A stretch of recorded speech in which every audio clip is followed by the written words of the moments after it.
So I'm excited for tonight's show. That materialized out of nothing. Actually, my car ride home from work is how this came about.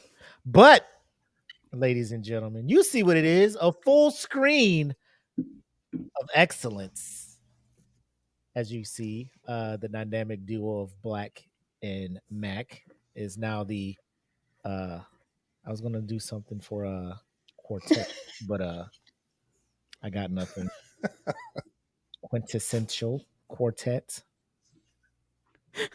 I like Okay. it. Sure. Yeah. So it is We'll go the with that. kings of Friday night live streaming and the queens of nerdom, the kings and queens over here. You see what we did? Yes. I like that. All I right. made it I like work. that. I like it. And this show, ladies and gentlemen. Trademark that before someone takes it. Yeah, well, I'm getting on it. Let me dabble on that's the keyboard. Copyright.com. I doesn't even hear like clicking of keys. Okay, hold on. Copyright.com. We got it. It's in the bag. Ladies and gentlemen, brace yourselves. This will be a very entertaining show. As the season 4 finale of the Smoke Pit, we decided to take it back to day one with some of our day ones here. Tay and Jen, co-founders of the Queens of Nerdom over here on DFPN. And we pretty much want to present this question to you guys, kind of a two-part. Who is the worst Avenger? And then we will come back and debate who is the best Avenger. Needless to say, everybody has different opinions, which makes the show great. And we will get into that as episode 123 of the Smoke Pit, season 4 finale starts right now.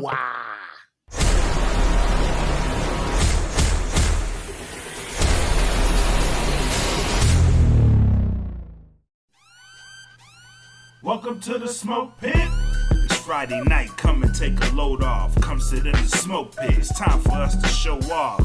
It's been a long week, come relaxing, get some laughs in, and let's talk about these brackets. And while we at it, tell me whose man's is this? Cause I got questions, I'm hoping you can answer it. Get ready, cause you know we gon' talk a lot of shit. It's Mac and Mac, welcome to the Smoke Pit. Yep. Y'all know what it is. Friday night, mood is right. The quintessential quartet of Black, Mac, Tay, and Jen gracing your screens for the season 4 finale of the Smoke Pit before we get into the holidays. And first of all, let me just say, welcome back to my partner in crime, Black Mac. It is good to have you back. It feels fucking great to be back. And what a I great missed you episode guys. to come I missed you. It's you too, bro. What the same? So I just want to say, if y'all you got me out Go to ahead, bed for this one. So let's make this a good one. ladies and gentlemen, Oh, it will be. you can thank me for my service. I caused this to happen. Challenge accepted. You did. It was all Willie. He People will stirred the say- shit pot. People will say I'm an Stirring it. instigator. I like to consider myself You a are. situation enhancer. I like to just enhance situations to get, conversation This- going. The situation, if you will. Situation enhancer, if you should. But if you do not know these lovely ladies to our left here, we'll start with Tay and then we'll go to Jen. Introduce yourselves and let them know who you are, what you do. My name is Tay, and sorry, I was By night. hearing like my name is Tay. Yeah, I like to do things. Yeah, my name is Tay, Yeah. and I'm musical, so you might get more song singing things here and there. We're all for that. It's true. All right. I'm Jen. Yeah, Or the other half of my name is Jen. Yeah. Oh. Yeah. The other half of the Queens of Nerdom. I am a book nerd by default, but a horror girl at heart. Ooh. So both of those together. Yeah, thus the horns here. Ooh, That's my little personality. I Maleficent dig it. action going there. I dig it. Oh, hell yeah. Cool, She's fucking cool. awesome. So, as we always do, I'll let you know right now if you're watching us on Patreon. Great job, clap, clap, clap. We appreciate you all. And if you're tuning in on Monday on YouTube or wherever you're streaming your podcast at, if you look in the description, you can see all our advertisements and whatnot. However, I want to get straight into this show. So here over on DFPN, a few of our shows, we like to do a little ceremonial shot before we get into the proceedings. Tonight I am finishing off my passion fruit flavored soju, and that will be chased by peach crown and gold peak sweet tea. What are you on, Nice. Tay?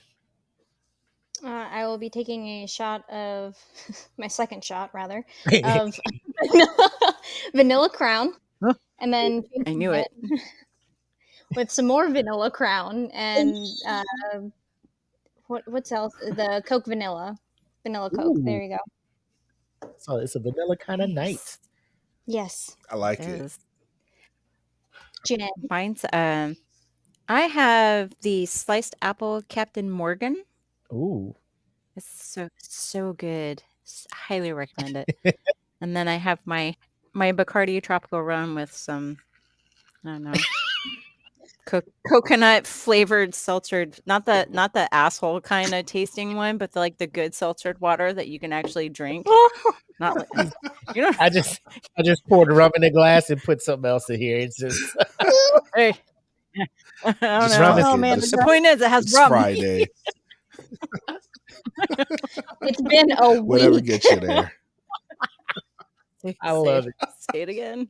And Say it again. our designated driver for tonight is Black down at the bottom. Tell him let everybody know what a responsible beverage you will be on tonight.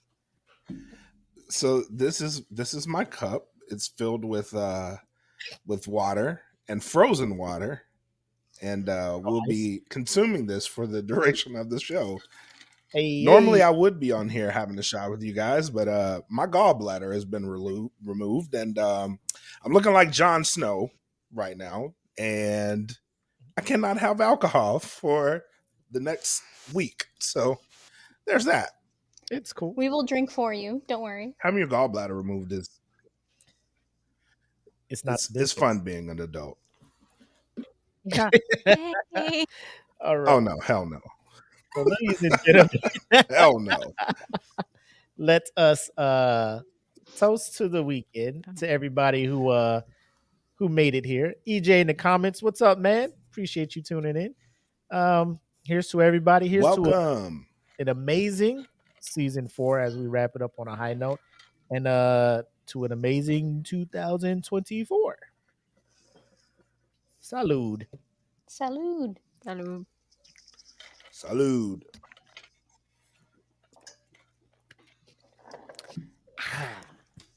It is time, as Rafiki would say. It is time. That went So- down smooth, guys. Just got to tell you. Arabian Nights. Oh, Rafiki was not in that movie.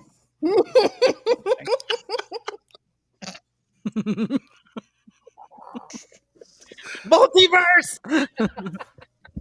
It's the multiverse. No, I'm playing. So, Oh my God. if you are new to the Smoke Pit, our origin story began when myself and Black came across a comment from one of our friends, Warren Cockrell. You may know him as Dub, Dub C, all of that good stuff. He asked, I don't think he asked, I think his thing was like, after watching the MCU, I feel like as if Doctor Strange is like the worst Avenger because of X, Y, and Z. And Black kind of echoed some of that stuff. So I'm gonna allow Black to explain to you all his position on who is the worst Avenger. Kind of a recap, if you will. You can go back to the first episode and get spun up on that.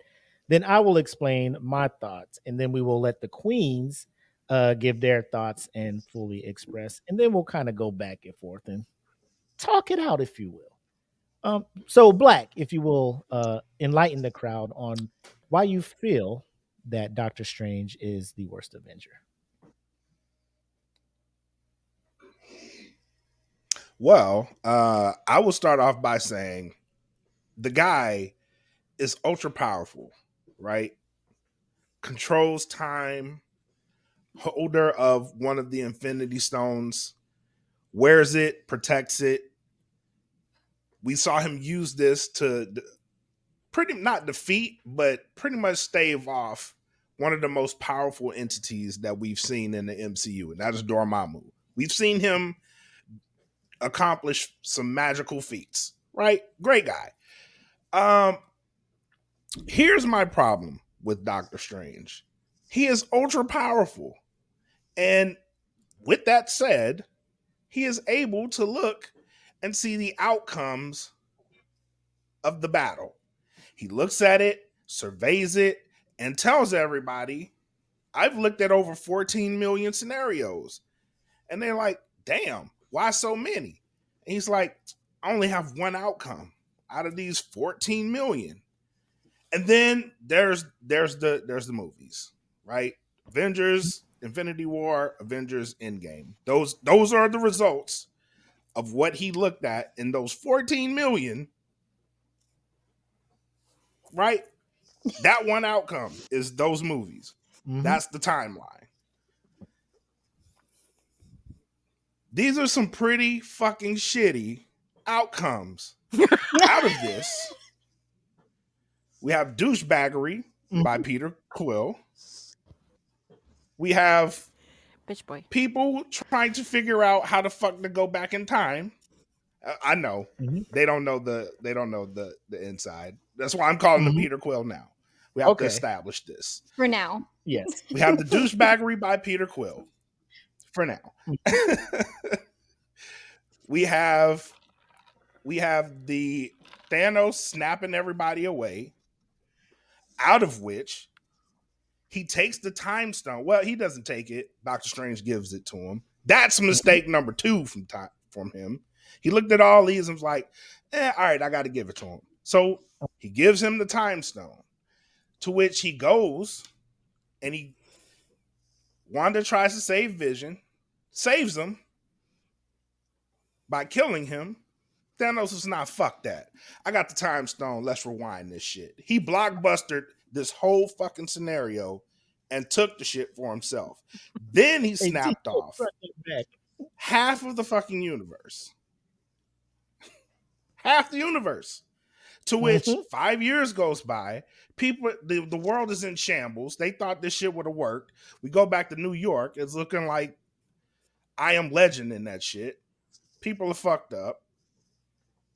All right. Hulk has to snap everything back together. Tony Stark dies. And all of this is the result of Doctor Strange.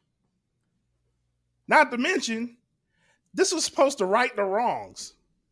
If you look at the state of the MCU right now, shit is even more fucked up. And it's his fault. This man is a menace. He is not a hero. He is the Jar Jar Binks of the fucking Avengers. He is clumsy.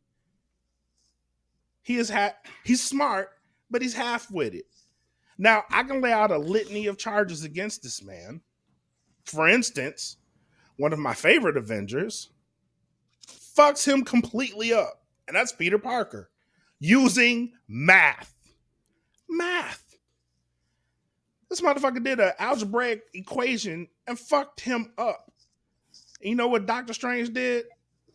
Fuck this little motherfucker, man. I'm about to rip the fucking hole into the multiverse and blame it on him. Fuck him. He got to go too. He too smart. This man consistently finds a way to get rid of all the smart people. In the snap, T'Challa, smart.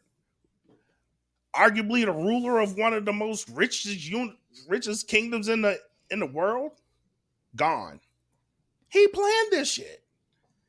Ladies and gentlemen, Doctor Strange is one of the worst Avengers, to the point where I'm actually thinking his whole mission is to kill them from the inside. And I yield my time. I have a lot of counterpoints, but we'll wait till everybody gets their case out there. Ladies and gentlemen, if you've been a member of the group or have been around us for the last 3 years, you already know where my mind is at. Star-Lord is by far the worst Avenger. And I will say that just because you've seen Infinity War, you saw the glove was damn near on the last fucking phalange of Thanos' fucking finger, right? And Peter Quill, everybody is focused on getting this glove off. Peter Quill wants to start trying to roast Thanos and ended up losing the roasting battle when real shit came out and decided to be a little bitch and throw a fit, right? I have plenty of counterpoints, and they have been well documented in a group chat that we have had.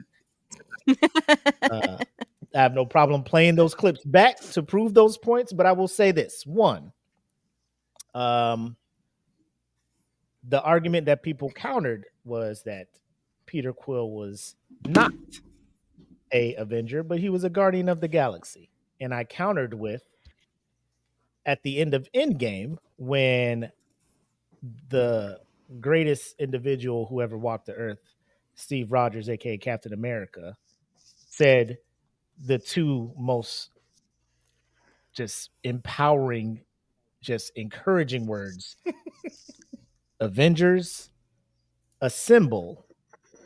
Did Peter Quill assemble? Yes or no? He did.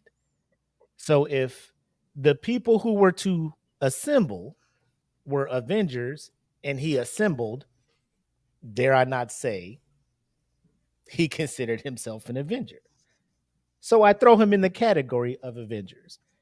And based on his bitch acidness on Titan, that caused the disappearance of half of life, yeah, I would say that is a pretty damned thing to do as a defender of the universe. At the time, a guardian of the galaxy, yet you let half the galaxies go away. Doesn't sound very guardian to me. So, I have counterpoints on that, but I will give the floor over to Tay, and she can give us her worst Avenger. So, stop it. Okay, so I will cut you. I will like figure it out. I know I'm in Arizona.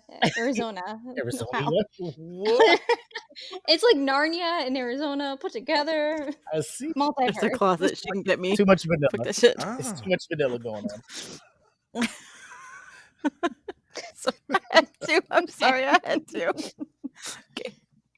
All right. So anyway, so I don't really have a worse one other than what you guys have talked about. I do think that Hulk is his own atrocity in itself, and I don't know if that's because of the movies, or if it's just because of I don't know, the fact that he gets like stuck in his angry state, but he's always angry, and that's like a whole thing that like is whatever, but. Mm-hmm. Yep. Yeah. So honestly, like, I see what your point is, Willie. Mm-hmm. However, I do also see that Strange, he does see into the future and he does see all the infinite possibilities, yet he time and time fucking again makes the wrong decision. You saw it in Spider-Man. Believe that was No Way Home, right? I think that was that one. Yeah, where he was like, "Oh, well, this kid came to me off the streets of Manhattan to say, like, hey, man, like, I need everybody to forget that I'm Spider-Man." And he's just like, "Yeah, cool, I can do that." Like, doesn't think about the possibilities of what he's doing is wrong. And then completely like fucks everything away, and then you see the multiverse like starting to happen, and like all the threads happen, and like the universe literally crumbling. So I would have to side with Black on this one. I think that Strange is the worst of the two. But I do agree that Star-Lord is a bitch boy, and he doesn't deserve to be an Avenger because he only looks out for himself and whoever he's messing around with at the time. So, Agreed. that's my piece. Floor is Jen. yours, Jen. Y'all aren't gonna like my opinion. Okay. Say it. So I think Tony Stark is actually the worst Avenger. Hoo-hoo-hoo. I hear divorce in your house. Yeah, it's gonna happen. I say this because in the end, he actually redeems himself because he played a part in creating the Avengers, correct? I would say Nick Fury had the idea. And Tony Stark had the money, had the means, brought people together and whatnot. But ultimately, I think a lot of things that occurred in Civil War led up, had that division that started there. And I feel like if the Avengers weren't split in the meantime, I feel like his ego always got in the way of things. And I think that was part of the reason why Thanos was able to defeat him, because he thought, oh, I got my Iron Man suit. I can kick his ass. And he made Ultron. Thank you, Brian. And he made fucking Ultron. So again, another thing to add to the list. But the thing is, I feel like through like the Iron Man movies and like I see it through like the Avengers movies and Infinity War, I feel like among other characters, you see Tony lose that ego. He starts thinking about more stuff than just like, I'm this brilliant, billionaire, philanthropist, playboy person. And he, in the end, I think that's why it's so poetic when he finally like sacrifices himself. That's why in the end, I do think he would be worthy of picking up Mjolnir, but he had to do that sacrifice to get there.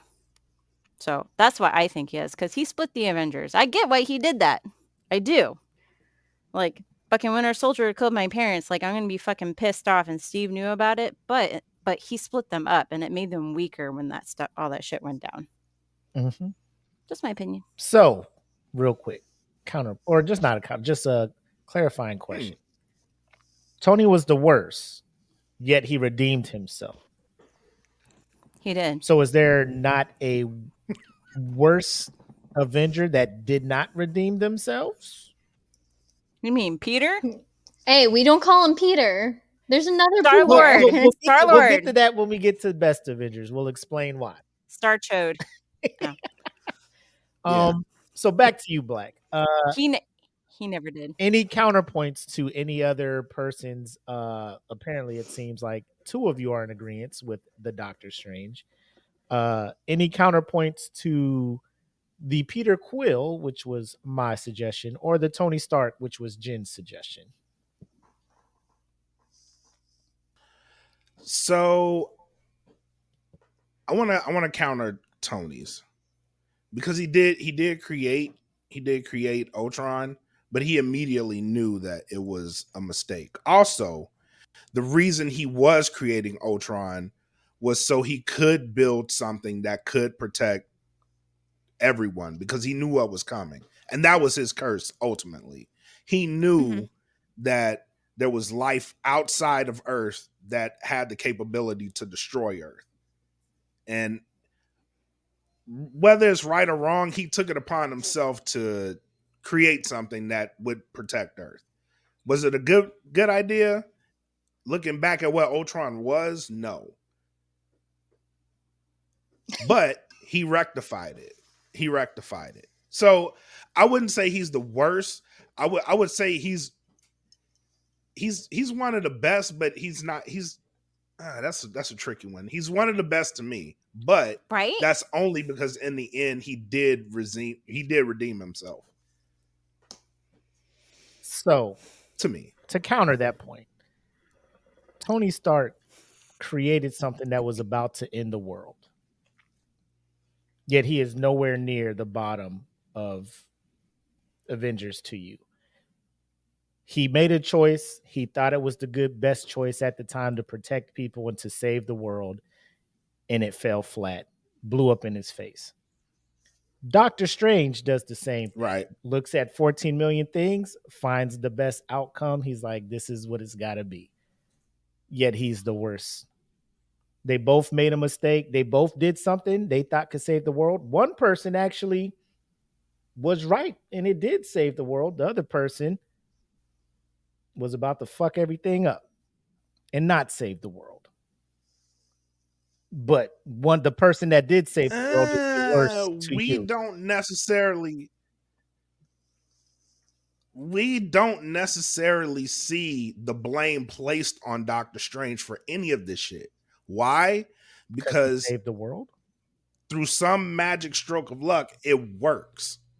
Save the world. It twice, works, by the way. but the way it works, I know, but the way it works was fucked up. It was fucked up. People had to die for it to work. The person who saved the world twice is like the worst. Billions had to die for this shit to work.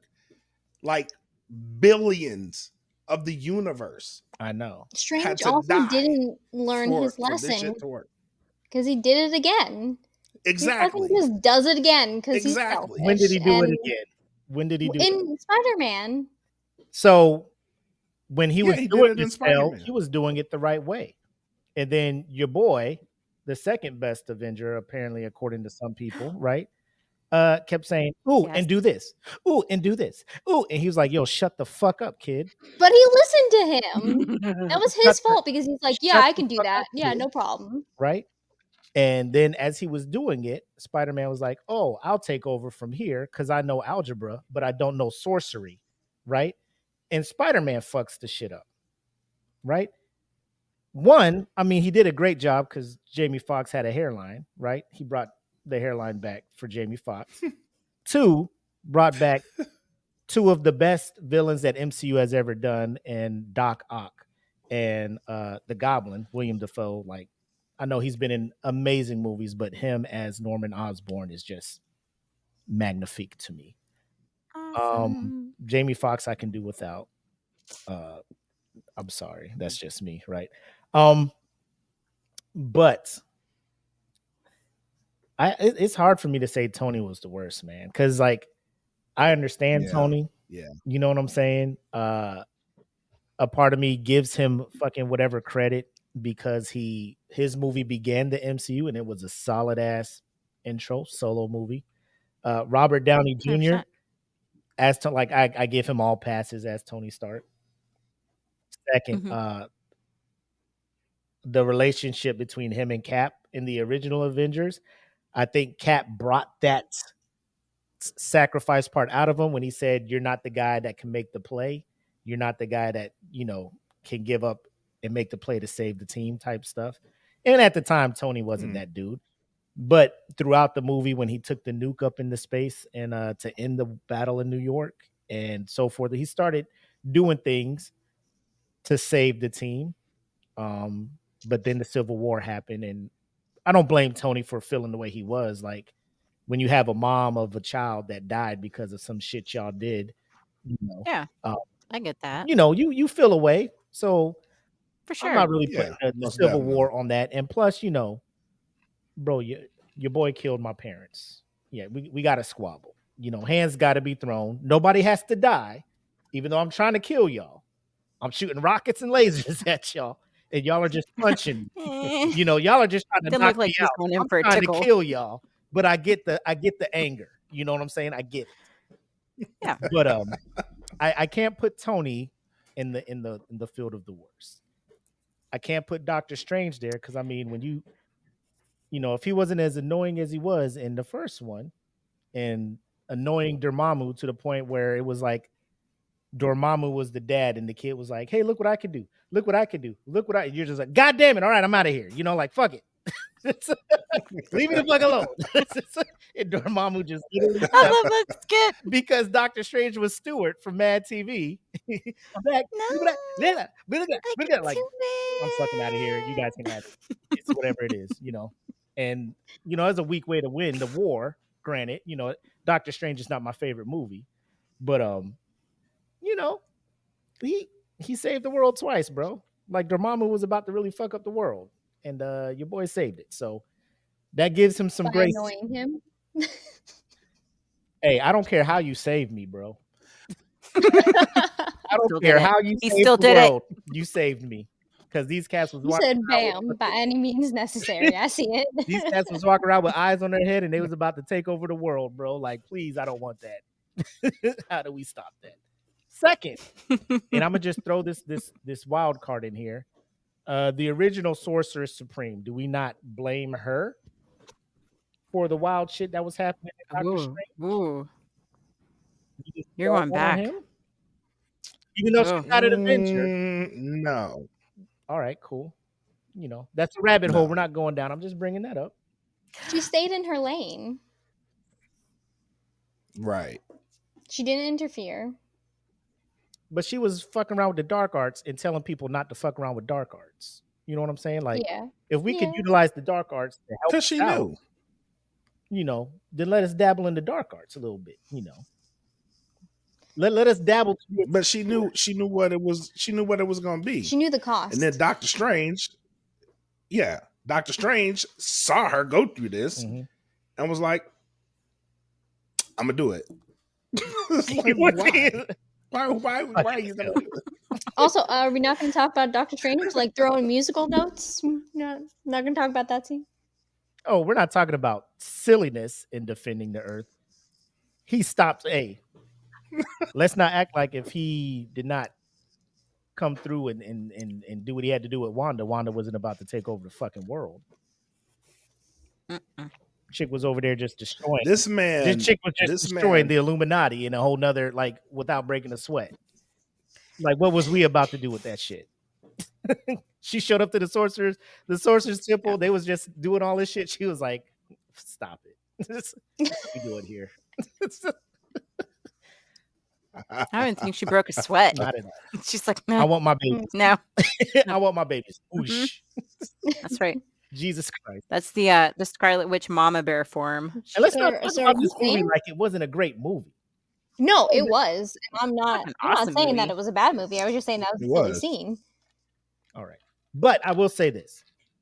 I'm the only one up here thinking Star-Lord. Like, I need people to tell me why I'm wrong in my assumption that Star-Lord is the worst. Tay, I want you to with telling me why Star-Lord is not the worst Avenger to you. So, have you never been in a I mean, you pretty much laid it out, though. Where, like, your emotions have ever gotten the best of you? Like, ever in your life? Never. Never in your life have you ever had that happen to you. What was that? Never have I ever. No, you know what? I'll answer. Career? I don't know. Like, I have been in scenarios where my emotions have gotten the best of me. Yes. Yeah. Okay. Yeah, and so this was the time that people deal with things in different ways. So he dealt with it in the way that he decided was best, and he realized that he done fucked up. He done fucked up, Aaron. So, like, I get it. I get it why he, like, what he did, and he only did it once. He realized that he did it and then didn't do it again. And that's why I'm saying that Strange is the worst of the worst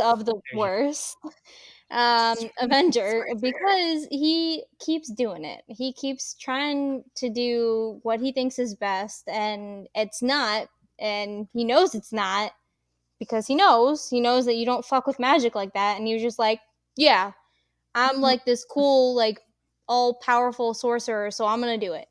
And he fucks around and finds out. Well, you know what I think the difference is between Doctor Strange feels like he's doing the right thing, right? So does Tony, right? Star-Lord does not. Star-Lord is purely having an emotional reaction to his girlfriend that he hasn't even knocked boots with. He's all upset about it. So I'm like, I take Willie's side, because I'm like, I get the other people like feel like they're doing something for the greater good. They feel like, you know what? Not to cut you off, Tay. You said that. I was like, hold on with this guy. Let me make a point really quick. So they all feel like they're doing something. Like, I'm not gonna, touch a dark arts for this, but I might dab a little bit to help out with stuff. But Star-Lord's like, what? You killed the girl that I think kind of likes me? Like, she just said she loved me, and I've been, like, boning after her for, like, ever, and then you kill her? Dude, he is mad. Like, that's why I go to the theory that Star-Lord did not mature after he left Terran or Earth. Like, you can see it in the way that he acts in his movies. He slowly grows up through, like, the Guardian of the Galaxy movies, but he very much acts like a child. Like a almost like a 20-something-year-old child to me. Sorry. Let me counter with, That's my opinion. do you think Thor matured? Because the interaction between Thor Yeah. and Star-Lord, throughout their interactions, they are both very childish. Thor did it in one movie to me.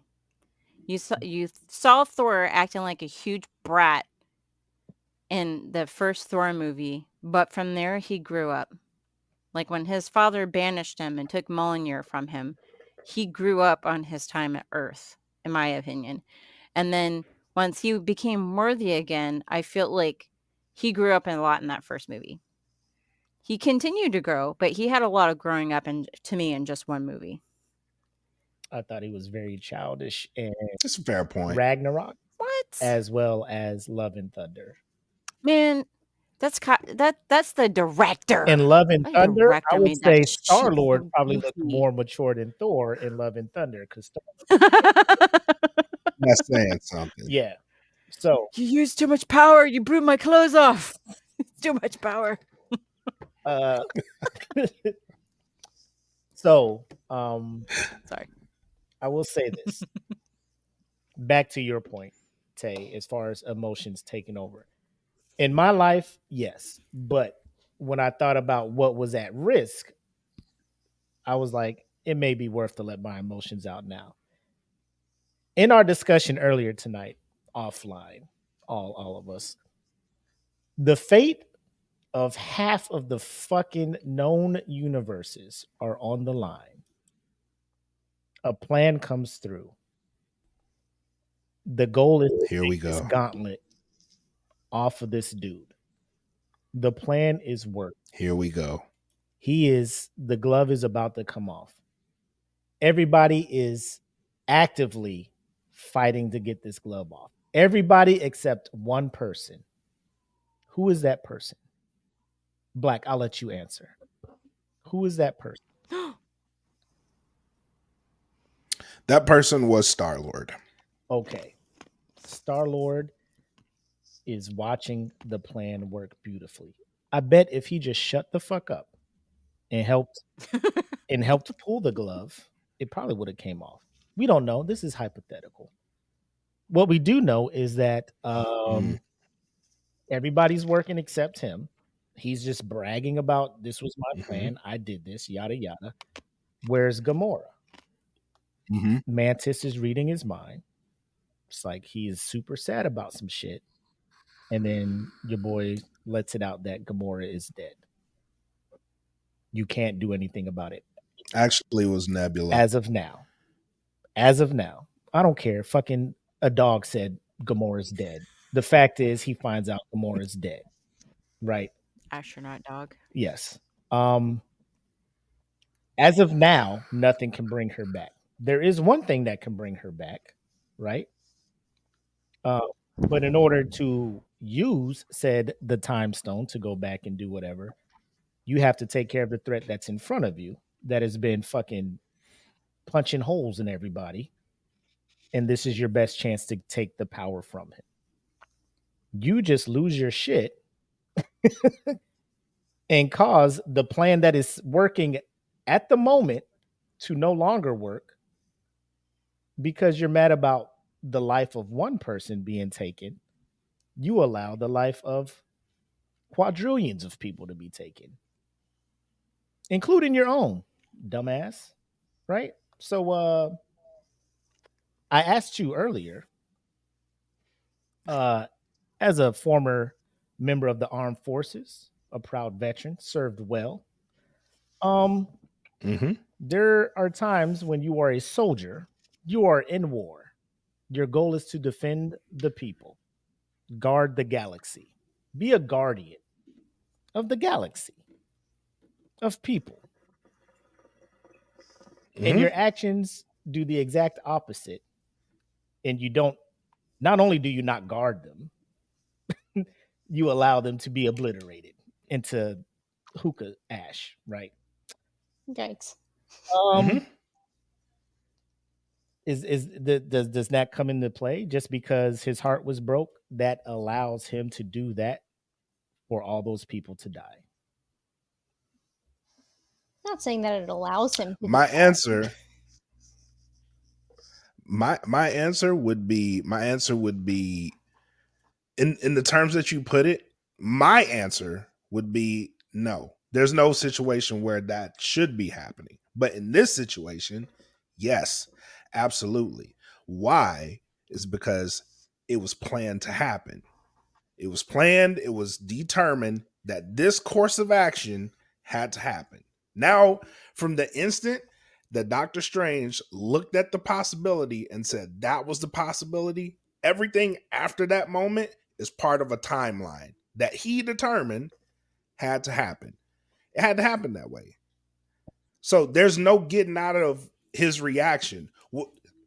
The counterpoint to your point is, as a member of the armed forces, if I were to make that mistake, right, I would expect some type of punishment.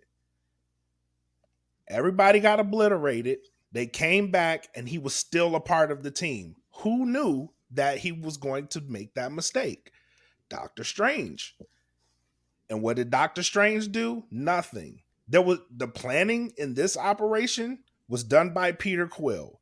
And if Doctor Strange looked at this possibility and said that was going to happen, why did he let Peter Quill plan that out and then execute it? And then why did he allow Peter Quill, Star-Lord, why did he allow that emotion to come out of him? Why did he not tell Nebula to shut the fuck up? Why did he not pre-warn everyone that Star-Lord was going to lose his emotion and someone needed to get him the fuck out of the situation because the fate of the fucking universe was at stake if they did not get this glove right then and there?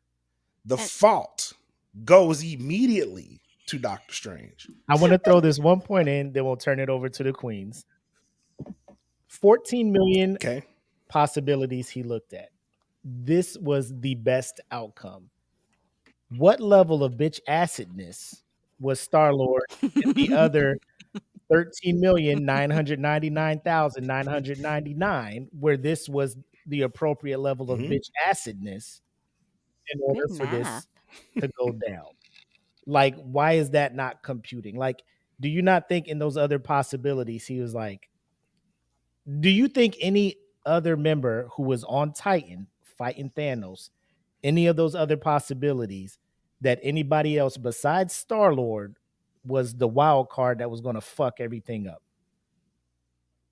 I turn it over to Hold the on, queens. before y'all go there. Nope. Let the queens, and then we'll come back to you because I want to hear what Okay, go ahead. Jen, do you want to go first? You Go, want me boo. to go? Okay. All right. Go, boo boo. All right. So, how do you know that these other 13,999 other possibilities that were out there, how do you know what they were? You're just trusting Strange that this is the best of the best. What if like he was the one that actually took the glove and snapped it and then everything was fine or destroyed it or whatever, but he didn't want to die because he's a bitch? Cool. So that being said, like, what if?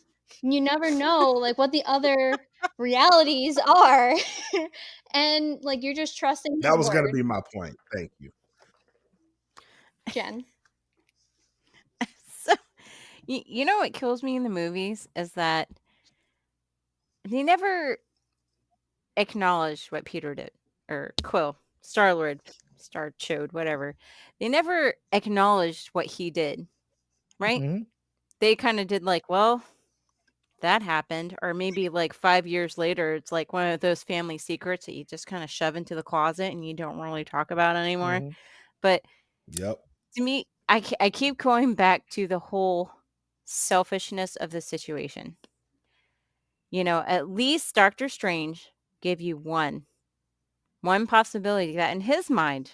Now, I know he's not Sorcerer Supreme, but I know y'all gonna hate me, but I put Doctor Strange on a bit of a pedestal because he's a great character in the Marvel universe. Don't come at me, or you can. Fuck that guy. That's fine, but he has a more delicate knowledge of the universe. He saw all of these possibilities, and in his mind, this was the best one. No, he didn't tell Star-Lord what was going to happen, but maybe he needed Star-Lord to act that way. He knew he was going to act that way and towards Thanos. And Star-Lord was not, I'm going back to his maturity level. He was not mature enough to realize I kept referencing tonight on our chat where if you look at Spock and the Wrath of Khan, he sacrificed himself. He said one for the many. That is not what Star-Lord did. Star-Lord's like, fuck this. This guy just killed my girlfriend or my almost girlfriend. They didn't even knock boots yet. He just liked her a lot. And she's like, I love you. And then that was it. They weren't even married. They didn't have kids. And he still went all in. I'm with Willie. That glove is almost off. And you got Mantis oh, he's grieving. And then he's like, what? Punches him. Really? Allow me Really, to make this make sense. Let me put this into context because you guys gave me an assignment and I finished it. Ooh. So let me make this analogy. Star-Lord is Hogwarts. Doctor Strange is fucking Dumbledore. This motherfucker is all powerful and he let this shit fucking happen. Sir. Go I'm ahead. gonna let the queens get you on this one, bro. I'm gonna just What? All fucking powerful. Why did you let this shit happen on your watch? Why? There's a whole reason why Dumbledore did what he did, and we figured that out at the end. But how is that any? Go, Tay. Nope. Tay, I'm sorry. Go. Nope. Dumbledore did what he did for a reason, and yes, I think that Dumbledore is also a bitch. I've said in the chat, I don't like Dumbledore just because of how I feel like he definitely did put Harry out to be a lamb at the slaughter and just let that happen. And then later on realized, oh yeah, cool. Maybe Harry actually is a Horcrux, right? And maybe now we actually have a reason to keep him alive. But before, he was just we're just gonna keep Harry in this kind of place, and then we're just gonna build him up, and he's gonna defeat every single thing that is wrong with Hogwarts. All right, Jen, you got something? How is that any different from Gandalf? Okay. Gandalf has all of this power, and I know I've had people come at me that oh, there's only so much that he can intervene. Dude, I can't tell you how many D&D games I've played with a fucking suck-ass wizard, and you're like, bro, why don't you help us out? He's like, oh, no, I can't. Fuck that. I started being a Magic player, and I started bringing the fucking pain because that's how it's done. If I'm going to be a Magic user, you better believe I'm going to be throwing boosts out there and doing area of effects and fucking shit up. I'm like, seriously?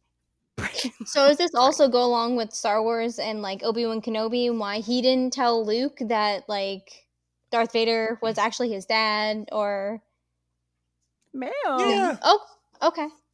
Yes. We're doing a whole multiverse, y'all. It's coming from all angles. Yes. Oh God. Yes. Let me say this.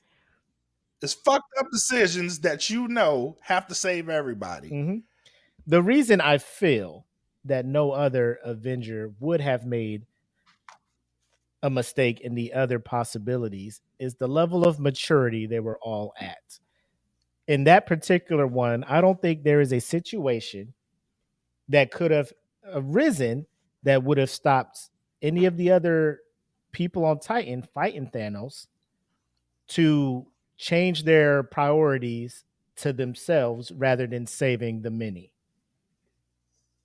Because they were all down to do it. They were all down to save whatever. Like, I'm going to do it. Everybody's level of maturity, they were all team players. The only person that was not, who wanted the credit, who wanted the ego, who wanted all of that, was only one motherfucking person. And that was Star-Lord. I don't see any way that Thanos could have manipulated anybody else on that team to give in and not be a team player in that moment. Like, unless I'm wrong, unless you could think of a situation where somebody else could have lost their cool and gave up, but it seemed like everybody else was on the same page except one motherfucking dude with rocket boots. So look Well- at what Eric says. Sorry, Caitlin, not to No, go ahead. cut you Which off. one? So look at what Eric says in the comments. He gets a lot of supporting comments towards Strange. So he's willing to sacrifice everybody except for Tony because he knows that Tony is going to have the ability to create the ability to travel back into time. He knew that if all of the Avengers died on Titan except for Tony, that's what he needed. I think sometimes I feel like when Strange says one, I think he means you, Tony. It's you. You have to survive, and you are the one that has to like kind of bring this to completion. In my mind, that's kind of how I read it. Real quick, do you think if Strange told Tony off rip after he looked at all the possibilities, bro, for us to win, you got to die? Do you think at that moment Tony would have been cool with accepting that fate? Absolutely not. Absolutely not. What about you? And I think that's why he looked at those possibilities, because he was trying to find one that Tony would actually ultimately, it would lead him down that path. I feel like once Tony had a daughter, it changed. I think when you have a child and you want to make sure that world is a good place for them, and it takes you dying for it to be a better place, I think Tony had to get to that place to do it. See what both of you are saying. However, he did look at Spider-Man, right?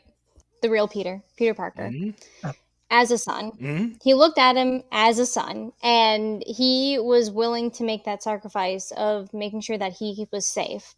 So if Strange had told him, in my mind, if Strange had told Tony, like, hey, in order for Spider-Man to stay alive, like, you have to die, he would have been like, all right, shit hot, like, let's go. Because he took the suit away from him because he wanted him to grow as a Spider-Man, right? Right. It's my thought process. I will say, I'm looking at these comments. I see a lot of people with valid points on why Strange did what he did. What I'm failing to see in the comments is supporting facts for one Star-Lord. I'm scrolling up. I'm looking, and Emotional damage. I see he's immature. Let it ride, but I'm not seeing like any real heavy supporting facts for I'm not saying that Black thinks Star-Lord is not an asshole. He's not saying No, he's definitely an asshole. Right. What I'm saying is it was planned for him to be a fucking asshole and fuck shit up. It was in the plans for him. Mm-hmm. Like, you probably could have did this another 13,999,999 times. I'm pretty sure him being a bitch is in almost all of those scenarios. Because it has to be.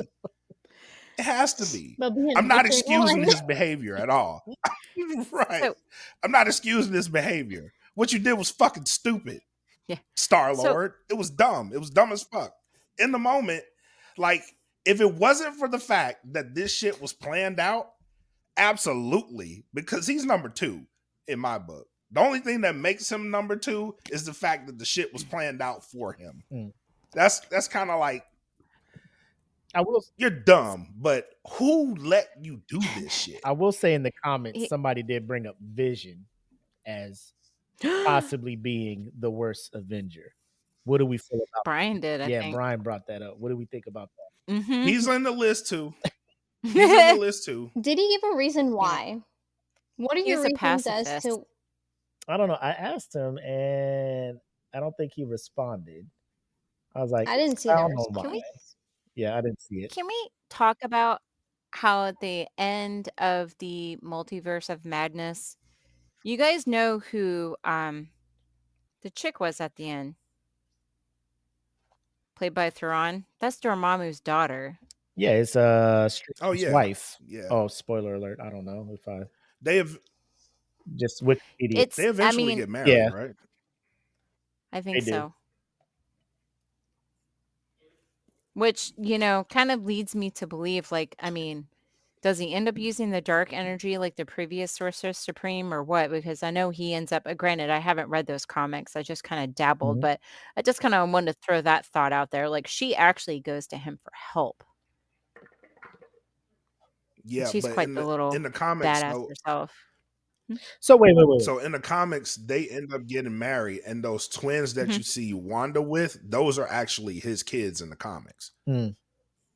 So I don't know where they're gonna go with that, though. So let me just say this: it is hard for me to say Vision is one of the worst when he can pick up Mjolnir, because only like the truest and the purest of heart can pick that thing up. And Vision picked that motherfucker up and handed it to Thor like it was a fucking Nerf fucking hammer, and Thor was caught off guard. He did he did, but also Vision doesn't have a dick, and you spent this whole time hiding.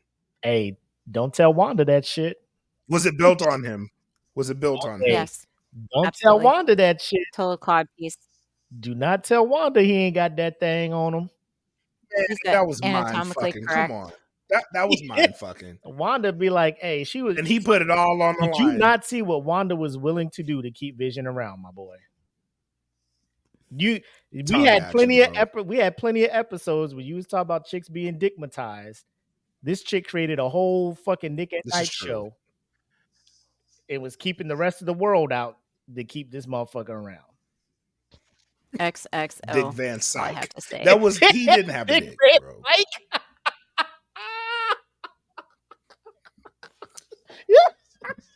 I think that Eric actually brings up a great point that why I thought like Bruce Banner, like the Hulk, was one of the worser Avengers was because he is special.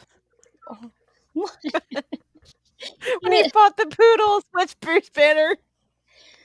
So Bruce Banner is horribly selfish and really only does think about himself and only like relies on Black Widow to like say the sun is going down so he can like calm the fuck down.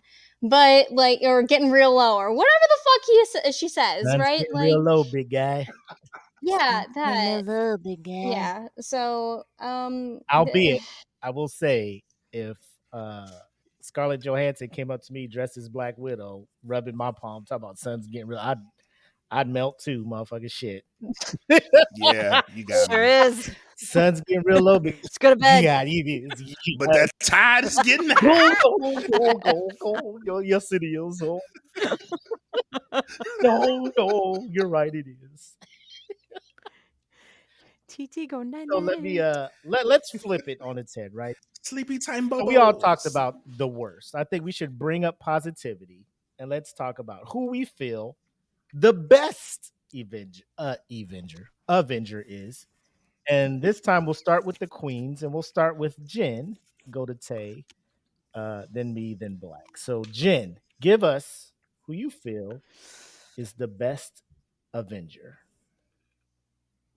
Captain America. Go on. Captain America is the best Avenger. I think it takes a really unique person to lead a team, especially the way he did. and kind of come to terms of all the things that happened in his storyline and then the Infinity War storyline, like having to fight against your friends and always doing what you felt like was right, and actually having to go against some of your family to do what you thought was right. I know that had to have been really hard on him to go against Tony, because I know that even though Tony was basically trying to kill him and kill his best friend, he still tried to do what he thought was right. Like, I don't think he was ever trying to hurt Tony.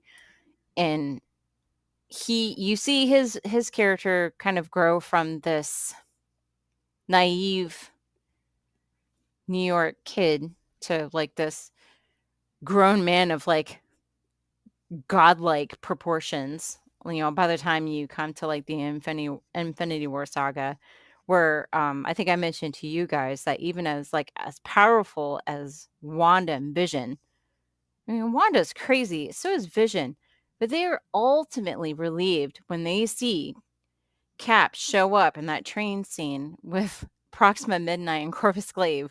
They're just like, like, yeah, Cap's here. Cap's gonna save your ass. Wanna know why? Because he's fucking badass. I'm like, because he knows how to fight. He's got this amazing like strategy in battle. Like, it's just he's to me, he's the greatest Avenger, and he has such a pure heart, and that was the thing that never changed about him. He just wasn't as naive anymore as he grew. All right, That's Tay. my case. This one's All right. good. So, Good. Tay. So all of the reasons literally why Jen literally just said Captain America, that he has a pure heart, that he looks out for people, he sacrifices his family and does what he thinks is for the greater good. Guess who else does that? Peter Parker. Peter Parker, I think, is the best Avenger. Or Avenger, as Willie says, because they're electric. Vowels. Avenger. You Avenger? Avenger. You Avenger. Avenger. Avenger too. Avenger. But anyway, I think that, with great power comes great responsibility. As you hear time and time again in the Spider-Man universe, Peter Parker embodies that. And even at the latest movie that came out, and so everybody knew that he was Peter Parker. He shut that shit down. He used the other Spider-Mans that I thought was also really cool, that they brought them back, Andrew Garfield and Tobey Maguire, into the movie. And they all worked together, got them antidotes for the villains and got them to be better. And they went back to their timelines. And I think that and then he had Strange shut it all down. So then his friends even forgot who he was. So in essence, he was all alone. He didn't have Peggy Carter to go back to. He literally had nobody to go back to. He was all alone and would do it time and time again. Because he has a heart of gold and because of who he is, that's why I think that he is the best Avenger. Yeah, we were talking before, and I had Peter as the second best because of those things. And I think the No Way Home, how that ended, how he knew he had strong feelings for Mary Jane or Zendaya, which I too have strong feelings for Zendaya. Who doesn't? But to step back and to see I get it. the two friends that he was able to confide in to let him know, hey, I'm Peter and Spider-Man. To have that relief, to be able to talk about his both sides of his life, to confide in, for that to be taken away, and now he is legitimately on his own. So he can't even talk to them as just Peter Parker. Hey, we go to school together. They don't know this motherfucker at all, and he is back by himself. I think the only person at the end of the movie that knows about him being Spider-Man is Doctor Strange at that time. So now him and Doctor Strange are like BFFs apparently, because Doctor Strange is the only person that he can talk to about, hey, I'm Spider-Man and Peter Parker. And all of that stuff you just said, losing everything. In the first movie, No Way Home, all the technology's taken away from him, so it's just his gut, his heart, and his will to do the right thing, to go up against Vulture, who had all the equipment, all the technology, and still come out on top to prove himself to Tony Stark. And also, side note, I think Tony Stark took the suit away from him because he didn't want bad things to happen to him because he's just a kid. Mhm. So Right. he's just like, I'm gonna take the suit, go be regular ass kid. He wasn't expecting him to continue to try to be Spider-Man without the suit. The fact that he did that brought Tony Stark back. However, when you're talking about the person who embodies, like Jen said, what it means to be a hero, DC has Superman, who's truth, justice, in the American way, and the all-around good guy. I think the thing with Superman is he's just fucking overpowered. He does everything. Captain America, yeah, he has super soldier serum, but if he gets shot, like bullets ain't bouncing off of him. You know what I'm saying? Um, he's just a strong ass dude. Just he's stronger than your normal person. I don't know how much stronger, but um, he doesn't take that for granted. He's still, like Jen said, a tactician. He's battle tested, fought in multiple wars, and the thing about him, it was never a second thought to sacrifice himself to save somebody. And you see it in the first movie when he was just scrawny Steve Rogers. They tossed a grenade out there, everybody runs. He jumps on it and tells everybody, "Get the fuck back." And that's when they were just like, this is the person we want to make the super soldier, the guy who embodies all of this stuff. Fast forward to not only Civil War, where he's standing up for the right thing, like, hey, we can't do that. Let's talk about Winter Soldier, when Nick Fury was blinded by, hey, we're going to send these helicarriers up, they're going to do our job for us and all this other stuff. And he's just like, bro, I don't like big government being the end all say all.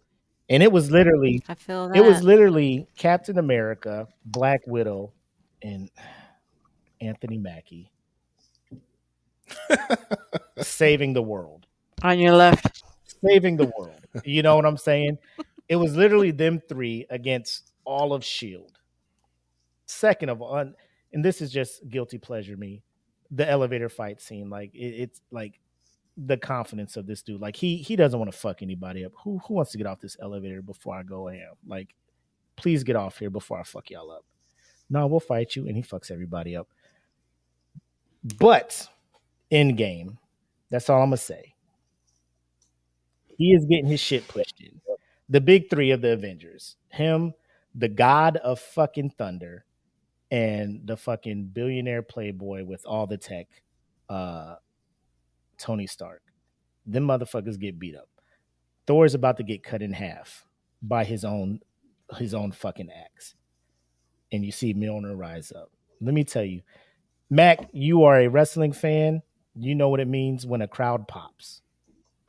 I think everybody Big pop. here has saw Endgame, and when you see Thor about to die and Mjolnir just rises up, in the back of people's head, they're just like, is Thor calling Mjolnir? Like, is he like putting his hand out? And you just see the motherfucking hammer go back and come, bro.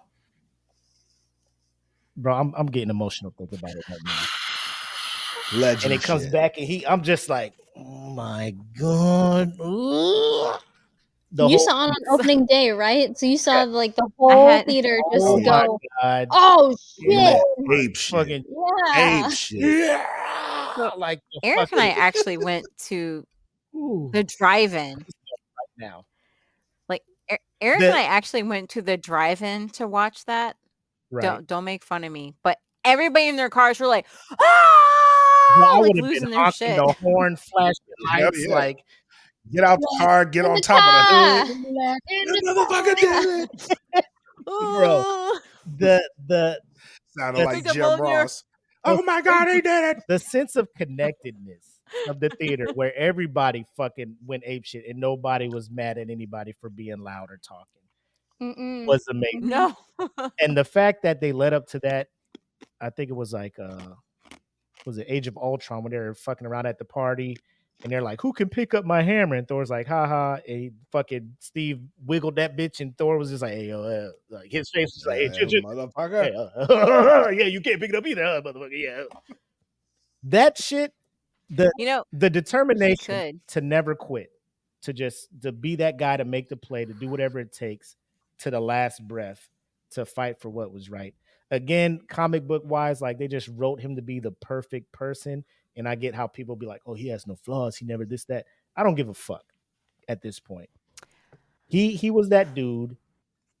His determination allowed enough time for Doctor Strange to do what he needed to do. So when you heard that on your left and everybody came out, that's what gave the world a chance to fucking win. He could have laid out and not got up and got Mjolnir. He could have been like, bro, this is too much for me. I can't do it. Shield is broken. I'm broken. I'm looking. He called his forces in. It's just me against these motherfuckers. You know, you got to kill me in order for me to stop. And he didn't. And that's what let us win. So I got to give it the Cap. I know Black has a different opinion, maybe? Question mark? No, my opinion is the same. And it's Cap. And it's really for the it's what you guys laid out also. Thanos has 5 of the 6 stones in his gauntlet. And everybody's fighting. He gets the Cap. Like he swings at Cap. Cap catches that shit. Yeah, he does. And Thanos even looks at him like, Who the fuck is this? What fuck? the fuck? That The was fuck bad. he on? The fuck is he on? Like that shit was like legendary to me. And then Mjolnir, of course, in the Endgame, like he's been the glue throughout the MCU. He was the glue that held the team together. Mm-hmm. When they first formed the Avengers, he was the one that kept the strategy together, made sure everybody moved how they needed to move. Even in Civil War, when they did when the Sokovia Accords, when everybody had a problem with it, his reasoning was actually really valid. Mm-hmm. He didn't want people's identity to be out there in the public for everyone to see, because he knew that it would be trouble for those behind the mask. So I think that in itself, him going through everything, by the way, he was frozen for 70 years and then coming out and then trying to have to figure out his life in a modern world, adjusting to that, Mm-hmm. and still thriving, still being Cap, never losing who he was. Even his protection of Bucky, right? Like he knows, like that's my friend, but he had his brain taken over. That's not actually him. Mhm. You know what I'm saying? Like his reasonings were very valid, whether you agree with them or not.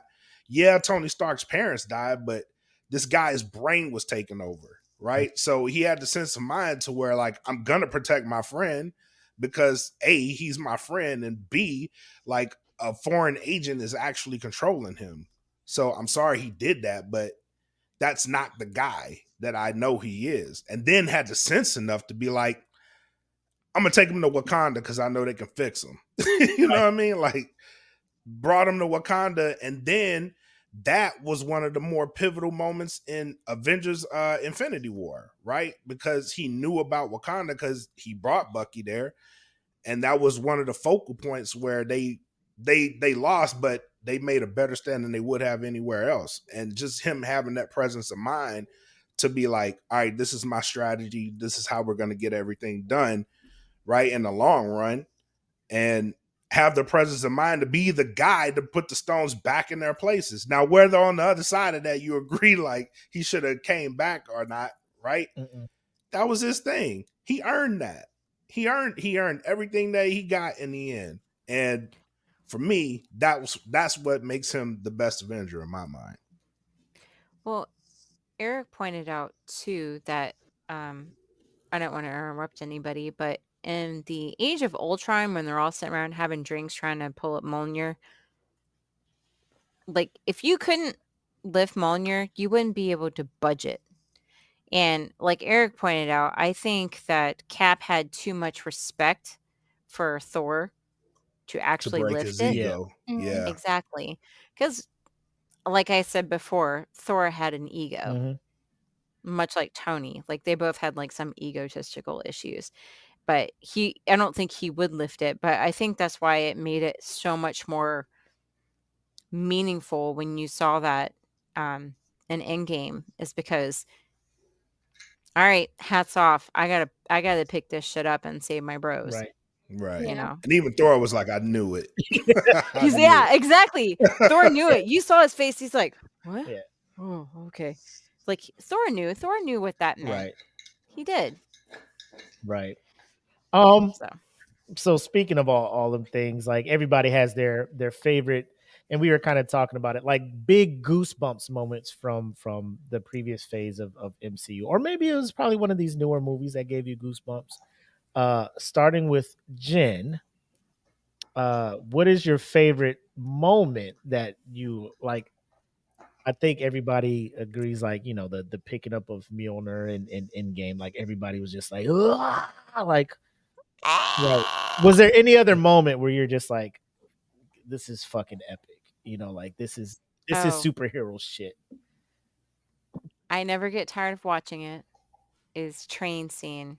You have Wanda and Vision, you have Proxima Midnight and Corvus Glaive, and you just see Captain America show up between the trains. And that, I don't care how many times I've seen it. That movie's been out for a while. Anytime I see it, I get fucking goosebumps. I'm just like, oh, Captain America's over there. Oh my God. Every time. Because I'm telling you, as powerful as all four of those people are, Mm-hmm. like, you remember when he fucking catches his spear and Proxima Midnight, like, oh shit, he caught my spear. It's like, yeah, that's right, bitch. He just caught your spear. Yeah, bitch, it's on. What's up? It's on. It's on like Donkey Kong. Nice talk. You know. I know. Playing catch with a fucking powerful alien being. Like, ooh, hey. Had to get on that one, didn't you? I'm gonna throw it back. Yeah. Let's play catch. Ooh. Let's play catch. Awesome. My ultimate favorite. All right, what about you, Tay? So I'm kind of like a nostalgia type person. So when Tony Stark came out and said that he was Iron Man, how did he say it? In his press conference, he said, I am Iron Man, right? So when he did the snap and you hear him say, I am Iron Man as the closer, that gave me goosebumps because it was the beginning and the end of his story, and just the character arc. And you might have heard it when I talked about Snape, you know, in the previous episodes of Queens of Nerdom, but just I am a big nerd for character arc, and Tony Stark's character arc, as we saw with possibly calling him one of the worst Avengers, but him having this amazing redemption because he did sacrifice himself, and that gave me goosebumps. That's mine. Hell yeah. What you got, Black? That was a good pick. So mine is very simple. On your left. Which one? That was awesome. The second one. Both? So No? when you think all is lost and you know they've done all they can, you hear it and it's like on your left, and then you see all the portals opening up and everybody comes out. I'm like, hell yeah, and then Avengers Assemble. Yeah. And then kicks that shit off. That's ultimate goosebumps for me. Do you know, fun fact, I don't know if you guys know this, do you know that when Chris Evans is in New York, he'll text Avengers Assemble and they all get together and hang out? Stop it. That's cool. That's amazing. Was it the guy that plays Coulson told somebody that? Somebody fact checked me, but yeah, he goes like, I had a text message and it was from Chris Evans. It says assemble. He's like, what? And they all got together to like a karaoke place or some shit and like hung out and like had drinks. And like, so they actually like do that stuff together. Goals. Getting the MCU. Right? That karaoke had to be epic. I don't care how I got to do it. Just get me in there. It was all Taylor Swift.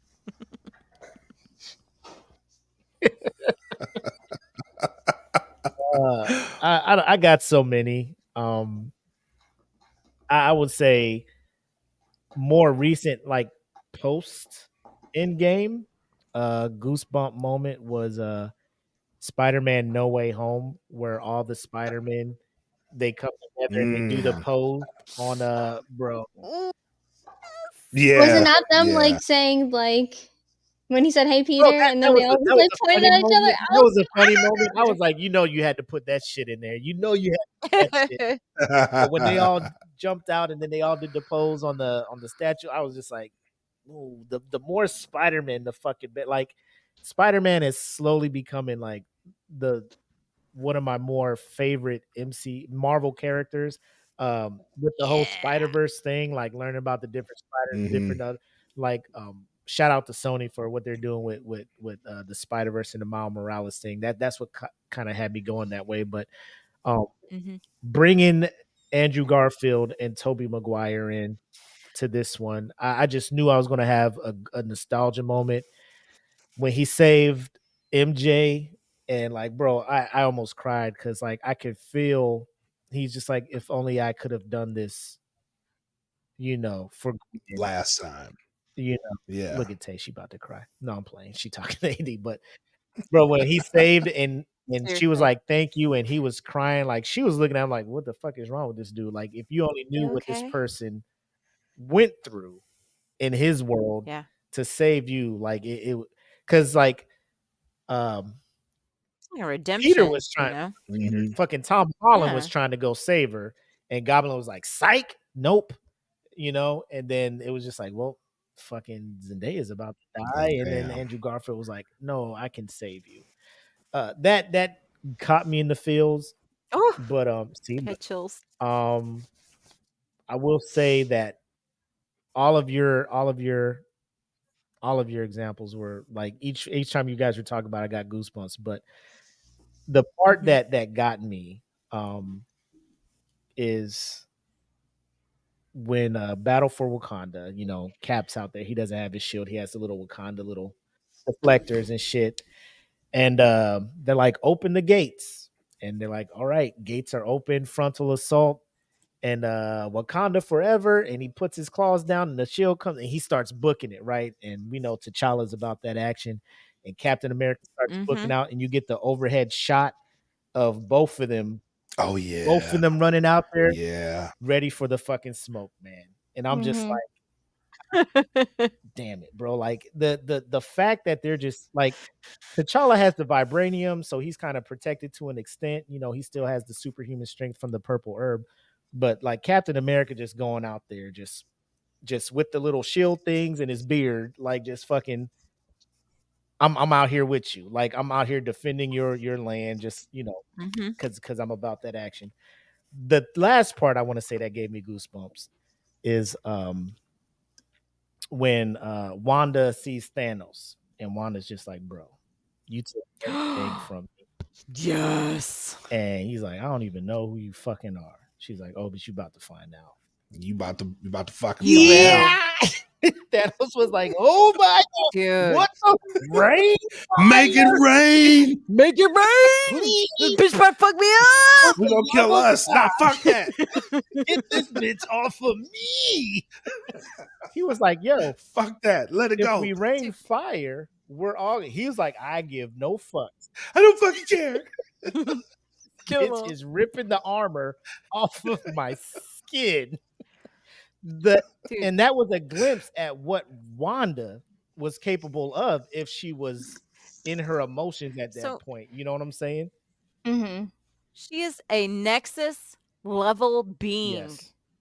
And Thanos. She's an Omega mutant. Thanos is nothing to her. She's like, nothing. This kind of feels like Infinity Stone level string. Well, what's going on with this bitch over here? Like that, plus some extra shit, That bro, like the fact that she could have ended this war. Like she could have literally stopped Thanos. Like if she was on Titan, fucking rap. Game over. That was a rap. 100%. And for Thanos to be like, I am willing to sacrifice my whole army to get this broad off of me. that in and of itself, that's when people be like, oh man, it's in the MCU, they're just bringing all these women in. I'm just like, do you not know how powerful fucking Wanda is right now? You know what I'm saying? Like like, have y'all not watched X-Men? Do y'all not know what Jean Grey was capable of? And then when she not the Fox movie, the Dark Phoenix. No. But like, if you just knew how powerful Phoenix was, if you knew how strong Rogue was, if you knew how powerful Storm is, like, quit acting like they're just throwing these women in here to pander. Like, these women can wreck fucking shop. They Like, can fuck if shit they up. wanted to, they can Hell fuck the yeah. world up, but they're can. good. So Right. just be thankful that they're on the side of good. Well, that's the thing that I prefer Marvel over DC. I don't shit on DC, Right. but the thing that I prefer with Marvel is that they're not all uber powerful. They all work as a team. Mm-hmm. They all have weaknesses, but there's always someone there to fill up the space Mhm. that you're weak Mhm. on. And the fact that they have women that fill in those gaps is very validating for me. Mhm. Like, granted, Right. on the flip side, you can look at DC and Wonder Woman has gone head to head with Superman several times, and I think they're probably even as far as like who wins and who loses. But I don't. Somebody said it. I don't need somebody that's like uber powerful. I think Willie, I think you said it. Like Superman's almost too powerful. Right. Like sometimes their characters get like too over the top. You're like, really, dude? They have to Everybody throw a does that. MacGuffin Like in it's there. Like, they were just Right. like, fuck. This random ass material that falls to Earth that's super rare, but every Yeah. villain happens to have it, is what weakens Superman. Like, bitch, kryptonite is Oh, all over the place, really? apparently. Kryptonite. I know. Good luck, Superman. Oh But shit! that was not the Give me a kryptonite. Put kryptonite your red ass down. ring, bro. So Shit, you got one too. Fuck. But the fact that I always identify with Marvel characters more is because they're not perfect. They have flaws.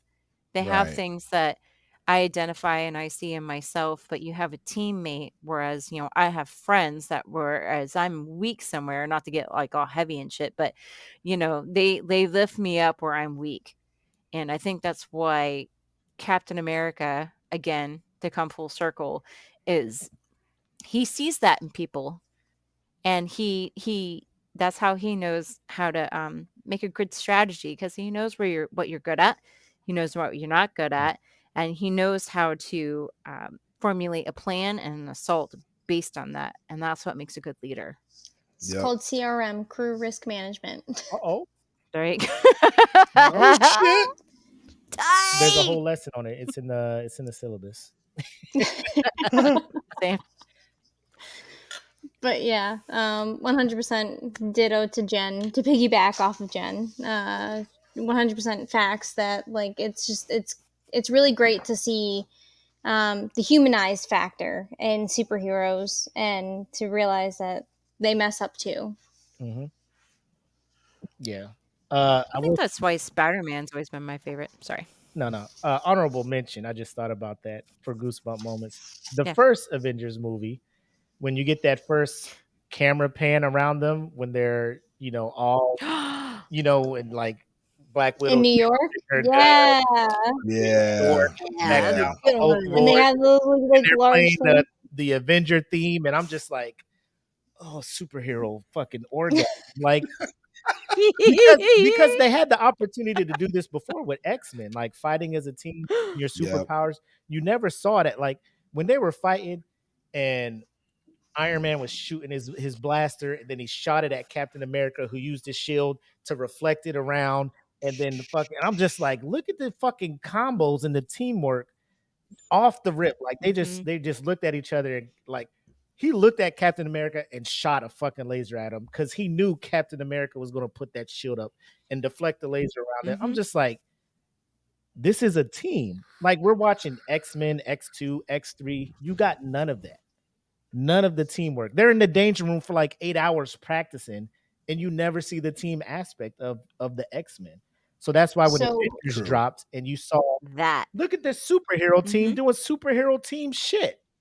Huh. So with the way that the cinematic universe, or just like filmography, has like evolved to what it has to this date, right? With the Marvels mid-credit scene, right? Do you think that we are going to get Goosebump there moment. with X-Men and Marvel together? Yes. Yes. Papa Really. Kevin, Yes. you see what it is. My man, listen, my man is playing chess out here. He is. And I've said it before, Mhm.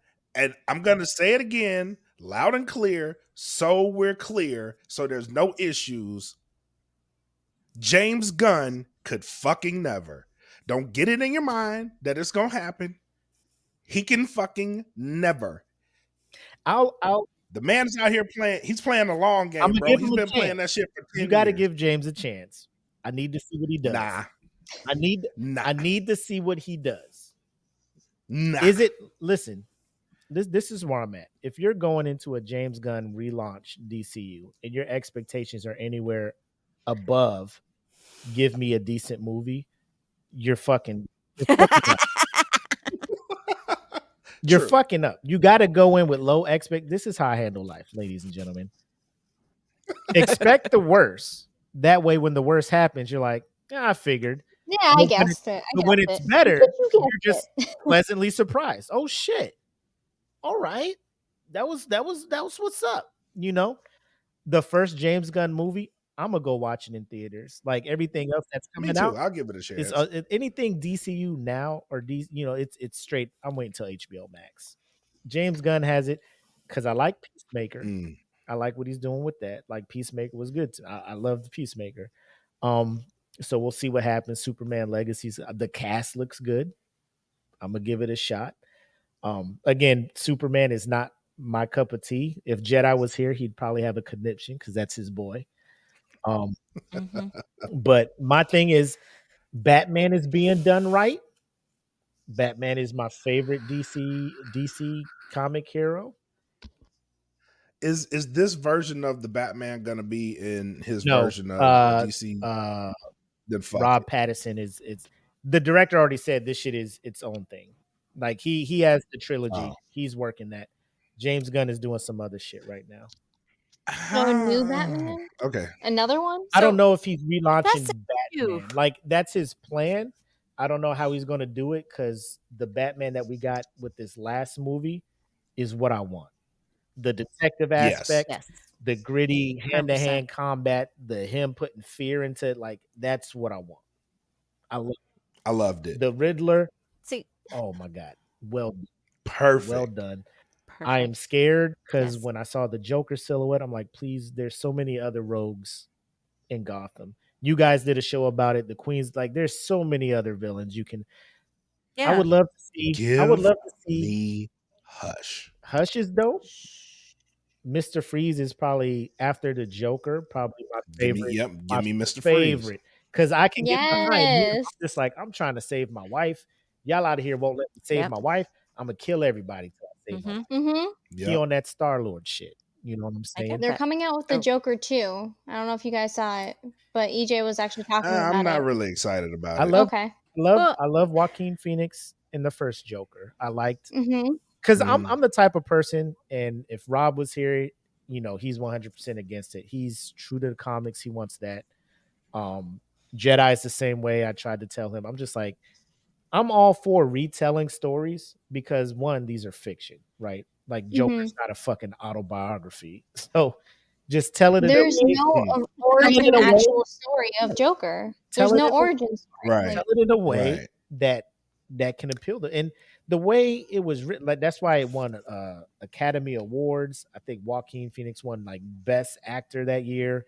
It won Best Cinematography. Like it was well done, and it was a nice piece on how the world can fucking break somebody down like that. Everybody's like, all you had to do was watch Falling Down with Michael Douglas. Like that's cool. That's a good movie too from back in the day. But this was very well done. And the fact that at the end you don't know if the movie happened, and then he's talking to the doctor at the end, like laughing, and she's like, "What's so funny? You wouldn't get it." Like if that all happened in his head, or if he really did that shit and he's just thinking back on it. Like that whole movie was well done to me. Yeah. But You could see his mind splitting in that movie.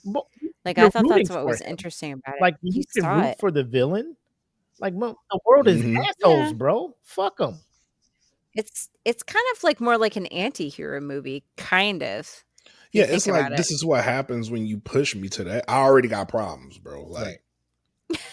Now I'm trying done. to deal with this shit. Done. And Yeah. Y'all just keep kicking and kicking and kicking, and eventually I'm gonna kick Right. back Bro, like, Well, on live bro, TV. you took my sign and you beat my ass with it. Like, I gotta fuck somebody up. Like, how the spinny many times sign. do you get kicked before you kicked back? Like, Exactly. you Yeah. like, now granted, he kind of went. Well, He the went. best He part of went. that He went movie to the is when extreme. he was like at the children's hospital and he was doing the clown shit and the gun slid across the floor and he picked that bitch up and he was like, Sorry. you guys didn't see that. Sorry, I Fred. ain't see that. Mm. Yeah. That gun slid across. He picked it up like, oop. All the kids were just like, what the fuck? What's that? It's a Nerf gun. Hey That's man, like- you gotta protect yourself in these Don't streets. worry. It's these They're like, streets, man. I get yeah, you. you're fired, bro. For what? Like, bitch, you got a whole gun in Get the the fuck out of hospital. the hospital. It's fine. But you know that's always been the problem that I have had with DC. Again, I don't shit on DC. I like them. Mhm. There's characters I absolutely adore, but they like already you have the Batman with Pattinson that people absolutely adore. They're not going to be a part of the mainstream story that James Gunn is going to do. Whereas you see Marvel and everything flows from the first movie from Robert Downey Jr. doing Iron Man, and then you have these like side stories of like, you know, TV series, and it all ties into the story. Mhm. I wish DC would do something like that. They deserve it. hmm That's They do. James Gunn. They do. really job. do. And that's why they picked him up. Yeah. They were just like, and that's what everybody's been saying since DC started. Just do what they're doing. Like, nobody's going to come at you Yeah. and be like, you copycats, we want that. We want Right. you to do that. My issue with James Yeah. Gunn is that it's not that I don't think he'll make a good movie, because he's shown that he can make good movies. It's the tying of everything together. I don't know, because he's not proven. Like, even with the Guardians movies, right? Like, there's not really continuation in the Guardians movies, and they don't really tie in to the MCU as a whole. They're kind of like their own standalone movies in the long run, right? So that's what I'm looking for out of him. I right now reserve my opinion to say I don't think he can do that shit. I can be proven wrong. I hope I am. There you go. Keep But expectations. I hope I am proven wrong. But right now I don't see it. The track record don't say like he's good at tying shit together. Now, will the movies be dope? Absolutely. Like with Peacemaker, I think that series is incredible. I do. But overall, tie this to something and show me that you can do it. Like, I thought the first Suicide Squad movie was good, but the one James Gunn did, the second one, I didn't like that as much. I didn't like it either. That too. I will say that is probably like John Cena as Peacemaker is probably the best thing John Cena has done in Hollywood. Agreed. Yeah. And that's agreed. saying something. With like, bro, just be a fucking dumbass. And you know, and the thing about it is, Vigilante stole season 1 of Peacemaker for me. Is that his name? Old buddy that went to fucking prison to fuck up his dad because his dad was racist and he don't like racists. Like, Yeah. bro, this is the arc for me in this season. Like, you know, Vigilante was the one that stole it for me, you know, but John Cena as Peacemaker, I'm like, bro, this is the best thing John Cena has done outside of WWE. Yeah. Like Eric said, Agreed. maybe he'll be able to pull James Gunn, maybe he'll pull something off, because I forgot that he kind of like got handed like a garbage smoking bowl of shit with the Suicide Squad movie, and then he like, here, fix it. Right. So maybe he can. I mean, I'm not bashing him or anything. Like, I like James Gunn movies. I just wasn't impressed with that Suicide Squad movie, but maybe he will be able to pull it off. Maybe he has some vision where he can. How do you guys feel about Margot Robbie as Harley Quinn? Are we like over that now, or we want to continue to see her play Harley Quinn? I want somebody that plays a more original Harley Quinn. And that's me. Like the original outfit, the whole getup. Like I am not crazy about her outfit that she wears. That's just me. I think it's just overdone at this point. Like I think when she was just in certain movies, but when they gave her own movie, like constant overdose of Margot Robbie trying to do that accent, trying to be silly. I'm just like, Her voice is annoying to me. you know, um, like her scenes in like Suicide Squad, like it was cool, like because it wasn't too much on her. But like when they gave her Birds of Prey, like first, like if you know what Birds of Prey is, like it shouldn't be just focused on Harley Quinn. Huntress, That was okay. Right. There was some dope Yeah. characters that Huntress, needed like stories. Yeah. she needed her. Like if they just broke it down, like gave Huntress her own movie, gave Black Canary her thing, and then they kind of formed into Birds of Prey, that would have been better instead of just making it a Harley Quinn movie featuring You should. Birds of Yeah. Prey. Like, come on, man! Like, don't do them like that. Right. Well, that's exactly what you're talking about. There's a missed opportunity for building a background, and that's what Marvel did. They built they built a foundation Mhm. to grow from. Like you could have had that, and then you had Birds of Prey, and you would have been more vested in the other Valid. characters. Very valid. Like Just like with the I like Marvels. Like they yeah. led up to the Marvels with the Disney Plus movies, like or the shows. Like if you didn't watch those and just went to the movie and watched, who the fuck is this? Who the like? Please just Huh? watch the supporting documents before you just jump into this shit, right? For my Yeah. last email. Yeah, like Yeah, who's exactly. this chick? Like, bro, there's like a Thank whole you. fucking series about Miss Marvel, and then you get to this. This is who this is. Who's this black chick? Did you watch WandaVision? Did you like, bro? This the Yeah. fact that Marvel has the Disney Plus platform to kind of give you the backstory before they hit you with movies is amazing. A lot of people are over it. They're just like, oh, it's Yeah. overdose, and I'm just like, well, cool. You don't have to watch the movie. I'll watch it. Other people will watch it. It'll still make money. Like I don't care what superhero fatigue. Y'all call it what you want. Marvel is like Black said. They're playing chess. Marvels didn't make as much as like an Endgame or something. Like, bro, no movie is going to make Endgame money until the last movie of the next big Right. arc. You know what I'm saying? That was like an accumulation of like 15 That's years what You of literally movies have to almost. build it back up. Seriously? Yeah. And people Right. forget that. Well, Endgame made this Right. much. This movie only made this much. Like, no fucking shit, bro. Like, you knew Black Widow wasn't going to make a lot because you already know Black Widow's dead. Like, what's Black Widow origin But story? but Like, people you know, but it still Yeah. made money, but it didn't make in-game No. money. So people look at that as a failure. And I'm just like, that's not a failure.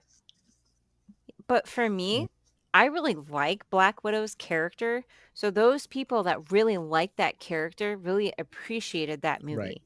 Getting more like it's almost like reading a novel and getting a novella about a side character. And you really appreciate it because you like that character so much. Bring it down to my original nerddom of being a book nerd. I'm like, I always appreciate those side novellas about the other characters I think are really important. And that's something that the comics do. And that's something that Marvel is excelling at. Whereas like I really liked Wanda and Vision's relationship and like going granted, I know it was like a continuation, but going and seeing like their relationship in WandaVision, to me, I really wanted to see that. I know they kind of like alluded to like the House of M sort of, but I was here for it. Like I'm here to watch that stuff. Yeah. 100%. So I'm just, you know, Okay. I for one am not capable of getting superhero fatigue. I'm just a big kid at heart, and Hell yeah. if you can put that on the big screen, that's what I want to see. You know, the bigger the better. I do ask that some kind of quality be taken, some kind of care be put in, because I'm not trying to see shit like The Flash. I saw that on Max, and I was just like, I'm glad I waited for it to come out on Max. The CGI was so bad, and I understand like it. CGI costs a lot Absolutely. of money, and it takes a lot of time. Not knocking any of the graphics people, who the special effects guys. I know effort gets put in, but I know a lot of movies are requesting CGI stuff, and they're not getting time in between. It's a lot of things going on in Hollywood, but I'm just like, that past quality, that past QA, that past screenings, like people were looking at this baby scene, like, oh yeah, that's good. That looks legit. Let's put that out there. Like, come on, guys. Like, DC, you're shooting yourself. Like, and I'll ask this: is anybody looking forward to seeing this Aquaman movie? Like, is anybody? I was just about to ask that. No. Fuck no. Oh wow. I'll wait for it when it's free. Yeah, there you go. And They better release the same day. Go watch Nope. that. No, that's so bad. Like, I was interested up until so I was watching it, and I was like, okay, well maybe they can make this into something, because I wasn't seeing Amber Heard in it, right. And then they showed her, and I was like, cool, I'm just gonna wait. I don't know why you showed her in the trailer, but you did what you did, and thank you for letting your viewers know. Right. But I have no desire to see it in theaters. No. Yeah. So, Willie, to piggyback on what you were saying with these superhero movies, so look way back into the past. 1993, Super Mario Brothers movie. You had, what was it? John Hoskins. Black, where'd you go? Yeah. He's like, no, I'm out. Fuck this.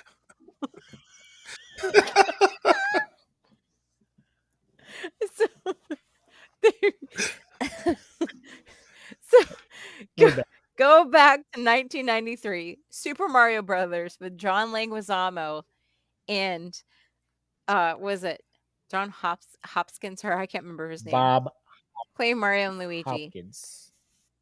Hopkins. That was the superhero movies that we grew up with. Mm-hmm. So to be at the age I am now and to see these movies that are being made, I wholeheartedly agree with you. I am here for every superhero thing that they put out, because my hope is that they will make more. Mm-hmm. I love it. I love seeing stuff on the screen, and it's good quality and good story. I'm down for that. I will has the Marvels been out long enough for us to talk about this mid-credit scene, or no? Oh, have you seen the Marvels? I'm about to fuck shit up for Jen. Let me be quiet. I would say yeah. Do it. You're good. Do it. Do it. Bro, go for it. I geeked out. Do it. I geeked out big time. Go ahead. I geeked out so bad. I want to hear it. I lost my shit. I screamed in the middle of the theater. It was dead ass quiet, and I was like, "Oh shit! It's on." I was like, "Yo!" For everybody here. Yeah, sorry. Because bro, I was just like, if it's fucking happening. Once, you got the news that MCU or Disney bought the rights to X-Men, and you're just like, all right, now we get to see it done right. God. And they give you the first taste of this is X-Men over here. And I saw my man Frazier, aka Kelsey Grammer, back in the Beast shit, and I was like, here we go. Shut up. Are you serious? Yes, girl. I was like, wait, tell me what happened. Tell me what happened. Hold on. Wait, tell me what happened. Hold on, I'm bringing it up. I want to see it. Willie's getting it for you. Hold up. Roll that beautiful bean footage.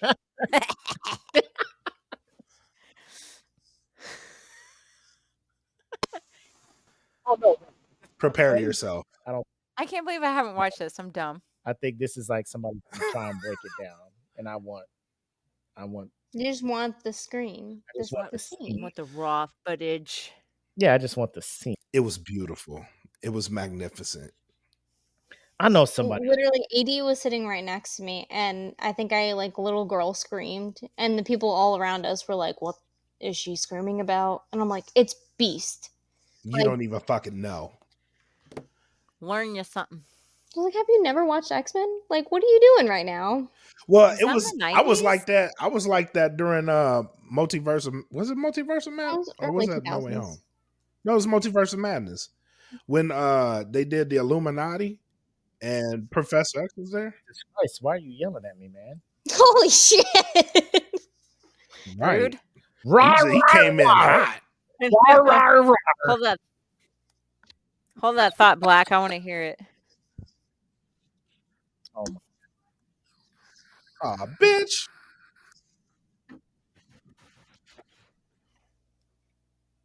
Why did they mute this thing? Look at this. They got copyrighted. Down, yeah, man. Copyright? We're gonna try and find it for you, girl. We gonna find. Oh, this one. You can give me a play-by-play too. That's cool too. Oh my god. Oh, we got some British accents going on. Hello, guys. Let me show you what's going on today. Oh my god. What? Not sure what that was. Bro, yeah, nobody's. It's a random ass PS5. Nobody who is like, and I'm just looking at the dark web. Like, bro, somebody has this. Ooh. I know somebody brought a phone in there. Dormammu's domain. My horns are crooked. But yeah, so this is a steal from it, right? So you. Oh my god. They've got Beast on there. Yeah, so like when she woke up and like the camera panned around and you see Beast. Let me show this next screen. Like the theater, like it was one of them, like everybody just, it was a gasp, like X-Men are here. Rejoice, you know? X-Men Do are you remember that scene in Deadpool 2 where he's like, "You guys got no other like superheroes around? No other X-Men? You guys couldn't find it?" So this was literally like what made me laugh. Hold on, I got it. Watching this scene. Hold on.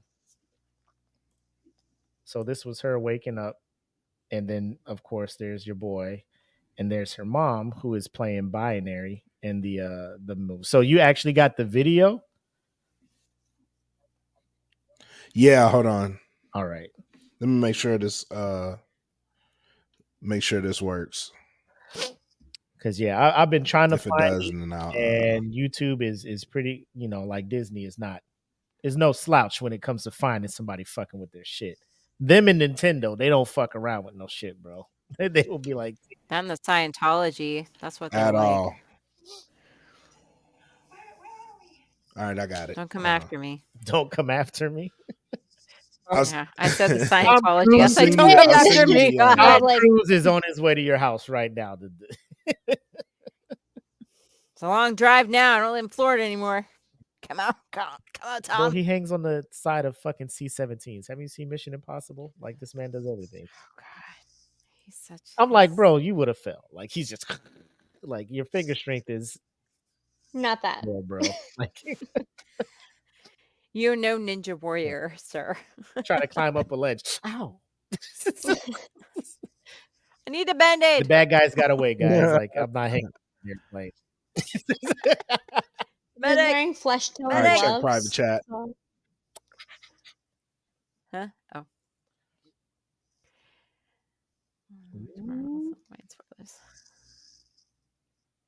I don't want to share it because I'll let you watch it.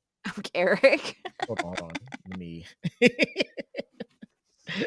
You did some unsavory deals to get access to the dark web, Black? No, don't sell yours. Is that where your gallbladder went, bro? You had to sell it to the dark web to get access. Yeah. Fuck. Hey, went to the dark hole. Hey, DFP be doing this for y'all, man. Don't you forget that. I sold my organ for you. I didn't need it until I sold it. I didn't need it until I sold it. Oh, I guess I do need that. Oh shit! Can I have that back?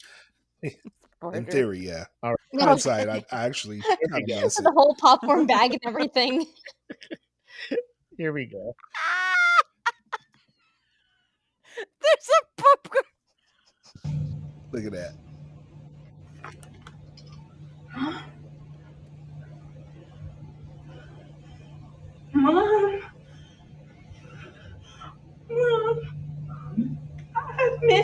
so much.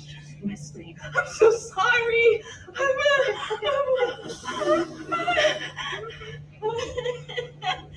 How's our mysterious visitor? She seems a little disoriented. Where are we? What happened? We were hoping you could tell us. All we know is that binary found. My theory. You somehow crossed through a tear in space-time. You are now in a reality parallel to your own, which is, of course, impossible. Oh, gee. I think there might be some confusion happening. Confusion is but the first step on the journey to knowledge. I'll take it from here. Charles asked for an update. I'll come by and check on you later.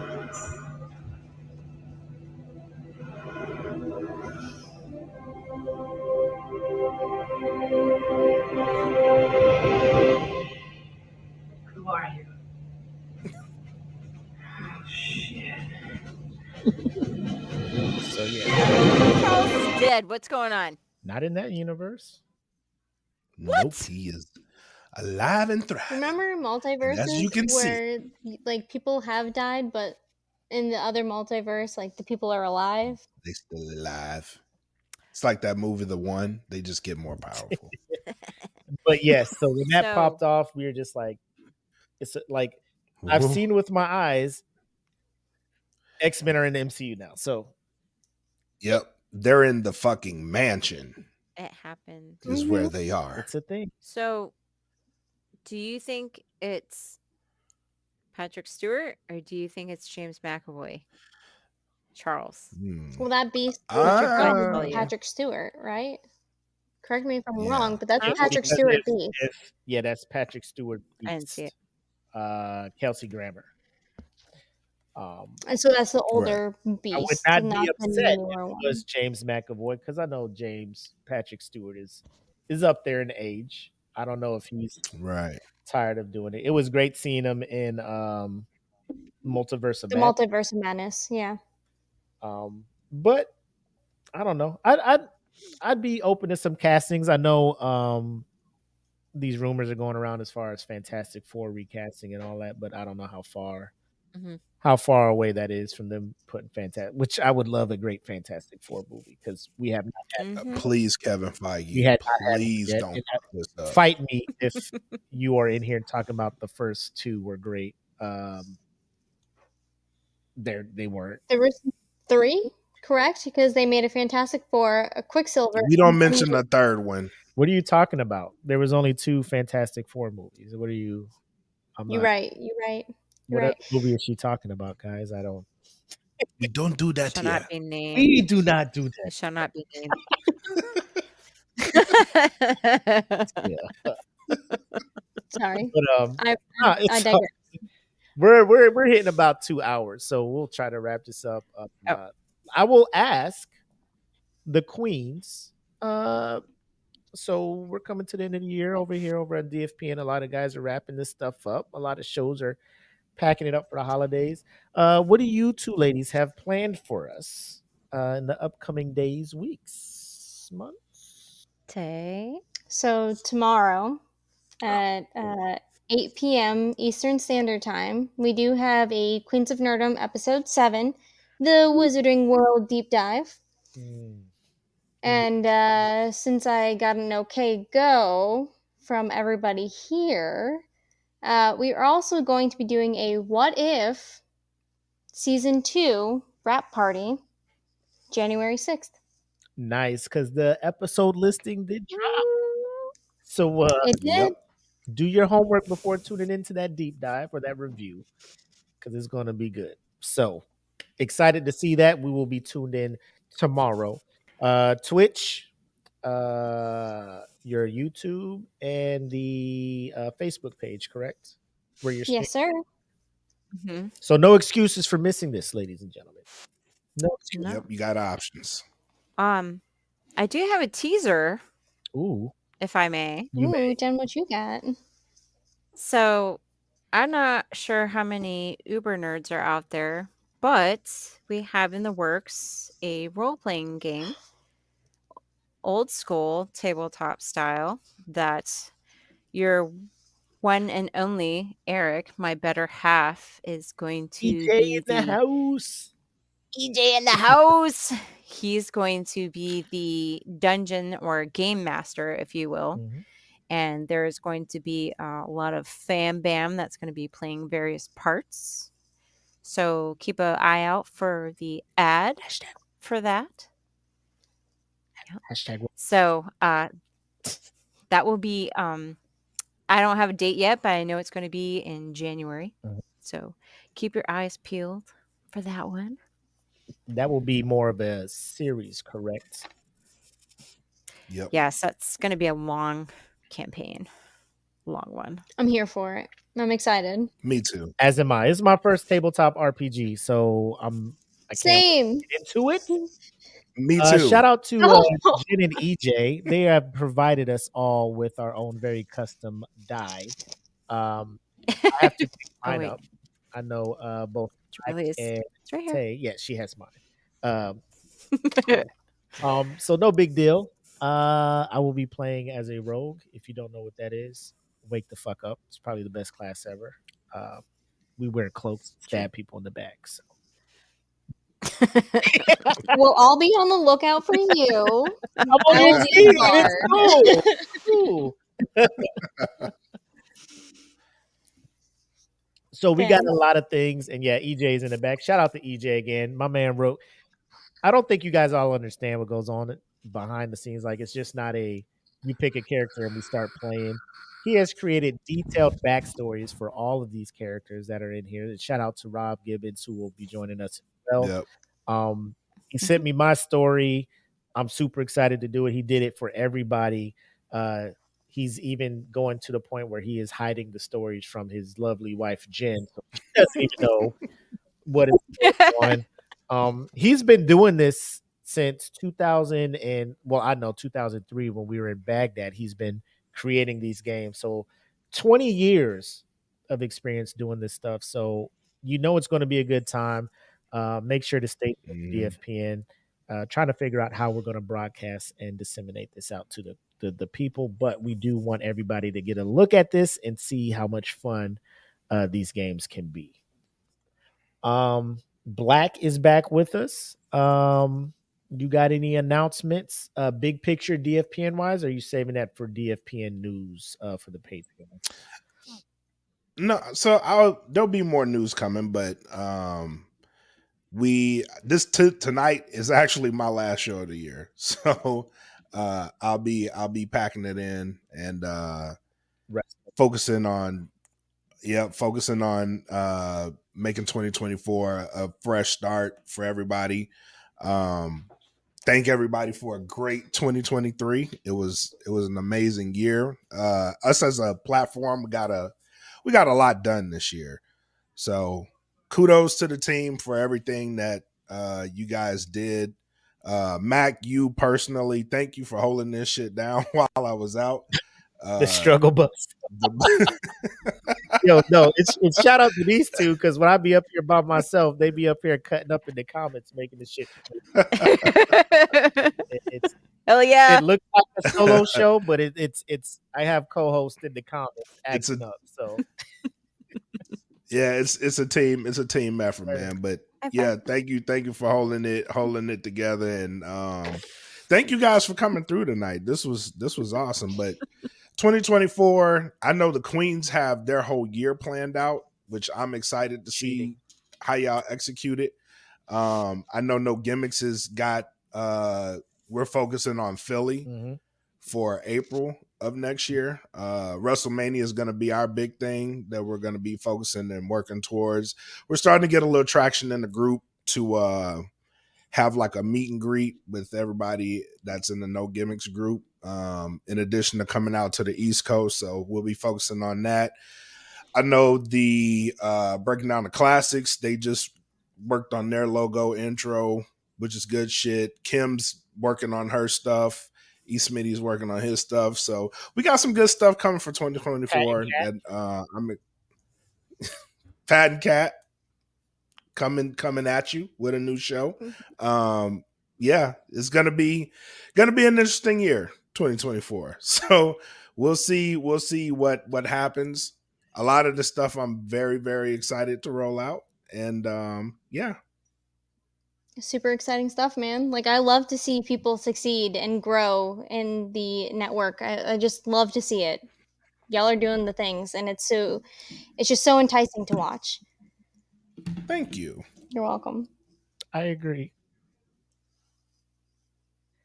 So with that being said, we'll go ahead and wrap it up, but we'll come back because I do have the giveaway already lined up with all our Patreon. So Patreon members, stay tuned. The rest of y'all, when you see this on YouTube on Monday, you're not going to see this part, but we do thank you for tuning in. It's a very special thank you to the Queens of Nerdom for joining the show and joining the debate. Very, very, very good points taken. However, Thank you. Great debate. me, I still think Star-Lord is absolute dog shit. You aren't wrong. And Peter Parker, You're not wrong. We went through this whole episode for you to I don't Still dog shit. I don't think I cemented it before we moved forward, but I just if you don't remember anything else from this show, Mac, aka your boy, when I look at, and it's so bad when I see him in other movies, it makes me mad because of what he did as Star-Lord. Oh, so you like Jurassic World? No, like Really? You dagging him, No, dude? hell I'm no. totally. But I feel the same way about Benedict Cumberbatch. Just the name, his fucking name is It's just probably like, one of the dopest Jesus, names. you have to be a fucking badass kid, bro. Like, the fuck out of here, Benedict Cumberbatch, you bitch. Cumber bitch. My bad. You're like Benedict That was too Cumberbatch. far. If I had That to was too choose far. between Chris Pratt and Benedict Cumberbatch, I'd probably roll with Say his name again. Say it one more time. Cumberbatch. That's Benedict you're fucking terrible. Cumberbatch. Chris Pratt. I mean, that's not better, but An Benedict asshole. Cumberbatch is like, Why do you have two? Go Pratt who are yourself. you bringing to the What do party? you have Oh, two Benedict. P's for? Benedict Cumberbatch? Why the fuck are you bringing him? Where the fuck did you How do find you this spell guy? your name? Pratt. What the fuck is this other T in your name for? The Bro, aesthetic. the fact that he rolled, It's the aesthetic. this man Gotta roll rolled the with his T's. real name to Hollywood, bro. Like, Hey, he rode to Hollywood with that name, and he's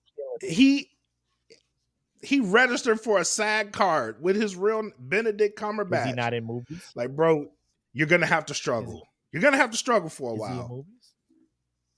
He is. All right. Benedict Smith doesn't have the same ring to it. Oh, Though. you're from England, bro. If you come over here from England and your name is not, That furthers the point. Like, God, Do you think his dad was like a Cabbage Patch farmer? So they're like, how about Cumberbatch? his dad was like in the Royal Sure. Guard or something. He had to be. What's your Oh name, shit, mate? he's gonna kick my ass. Benedict Just That had to be a kidding. Just fucking kidding. Fuck outta here, descendant of the round Benedict. table out here, bro. Benedict. He's a fucking Fuck outta descendant here. of the fucking. But if you all don't know, he is Smog, like from The Hobbit. Oh, yeah, don't Epic talk to dragon. him. He was Sherlock, bro. I am Yes, he fire. was Sherlock No, before the fuck that. you're not. Yeah. So. Sherlock, bro. Did you guys see that Sherlock? Yes. That was fucking badass. Yeah, it I love that was. show. Yeah. Hell yeah. Hey, name me a show Chris I have Pratt was not. badass in. I wish I had a What's that one? they copy Legend tomorrow. What's that Wait, one? thing. You can hear the crickets outside. Hang That on. one. That one. I hated that show so much. Boy, I fucking hated that show. I really am trying to good think in of Parks and something that I Rec. enjoyed Parks him and in, Rec, and I is that just what you were thinking about? Parks Yeah. and Rec, he was funny as hell. It's I not- like Parks and Rec. I don't like It's him not in that because of either. him though. That's what I'm I didn't like him as Andy. He was good in Mario Brothers. My kids liked it. Because you didn't see his face. Oh, I only fuck with Mario Brothers So savage. because of the Mario Kart scene. When they put that in the like, I was dead ass against not. I was like, I am not watching Chris Pratt. Fuck that. And then they put the Mario Kart scene in the movie. I was like, Rainbow Road. that mean? Let's you know, it's go. just like, Okay. I don't know. And here I am dancing like. Me, Brad. I was like, look, they did the drift and he got the boost just like you do in the game. I love it. Blue Turtle Show, I fucks with that shit. I'm all for it. But It's like, I remember you posting about that shit before about Mario Kart, Willie. I hate bro. Me and Mario Kart love-hate relationship.